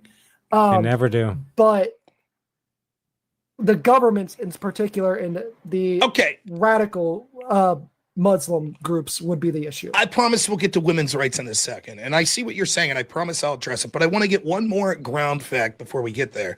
Let's just take gay rights for a second. Presumably something you're for, correct? Yes. Okay. Do you think that more than 51% of the population of the world supports gay rights? I would say it's probably close to 50%. No, I don't think it's that close. Not I think even a lot of other remotely countries close. around the world play. I don't think, even if you could make the argument that like, well, I think the average person in China is not too happy with their system. Culturally, they're far afield of a sort of what we would accept in what you would probably like as progressivism when it comes to LGBT issues. No, China is actually a bad example there, because China actually very recently, and so did Cuba, established gay rights and trans rights as part of. Oh my god! And this is why I'm saying I'm dropping off here, because holy fuck, the disingenuous shit from like that's basically like me saying, you know, folks, Iran's actually trans friendly. The Islamic Republic of Iran, like the Islamic government, like they actually passed a fatwa saying that, you know, trans surgeries are actually a good thing. Ergo, Iran's actually pro-trans. Complete misrepresentation of what's actually going on. The reason why Iran passed that fatwa, which is like a religious edict, basically imagine like if the Pope enacted a law for all Catholics, basically. That's the equivalent of what this was. He basically came out and he said the trans surgeries is a solution or a fix to homosexuality. You know what I mean? That's the way they view it. So they use the trans surgery as a way to pressure all the gay people, at least looking like women. So then, like, we at least have our gender norm, all this kind of shit. Do you know what I mean? So for this motherfucker to be like, oh no, like China's actually like pro-trans. No shit, they're pro-trans because they can just genocide the gays. You know what I mean? So it's like that. It's just so disingenuous. the type of shit that they spew, and that's why I say I don't even bother doing this shit. I just go straight for the jugular thing. But like I said, like I understand why Rob's doing this, because he's putting on a show for the people, and he wants to kind of like make sure that he like literally dismantles every single fucking thing that Vigilante says, because Vigilante literally done the whole thing of like, world government because we'll solve poverty, there'll be no more crime, world peace, all that kind of shit, and yeah, good luck. You know what I mean? But he avoids the whole, how are you going to get that done? Enforcement mechanism, and you can see like Rob's kind of slowly teasing him with and all this kind of stuff, but that's why Rob gets paid the big bucks. But folks, we didn't reach the donut goal, which means we aren't going to be going on for the 6th hour.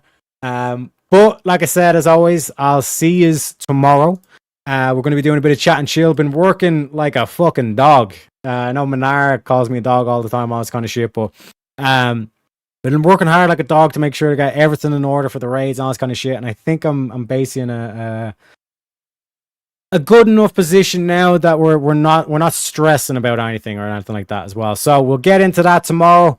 Other than that, I'll see you tomorrow. Stay tuned for the next episode. And as they say, folks, this was a damn good That was a damn good show. For more damn good shows, click the video over there or the link in the description box. Oh, you getting pumped up. Don't forget to red pill the morons in the comment section below. This is all BS. It's all a bunch of lies for votes. Yeah.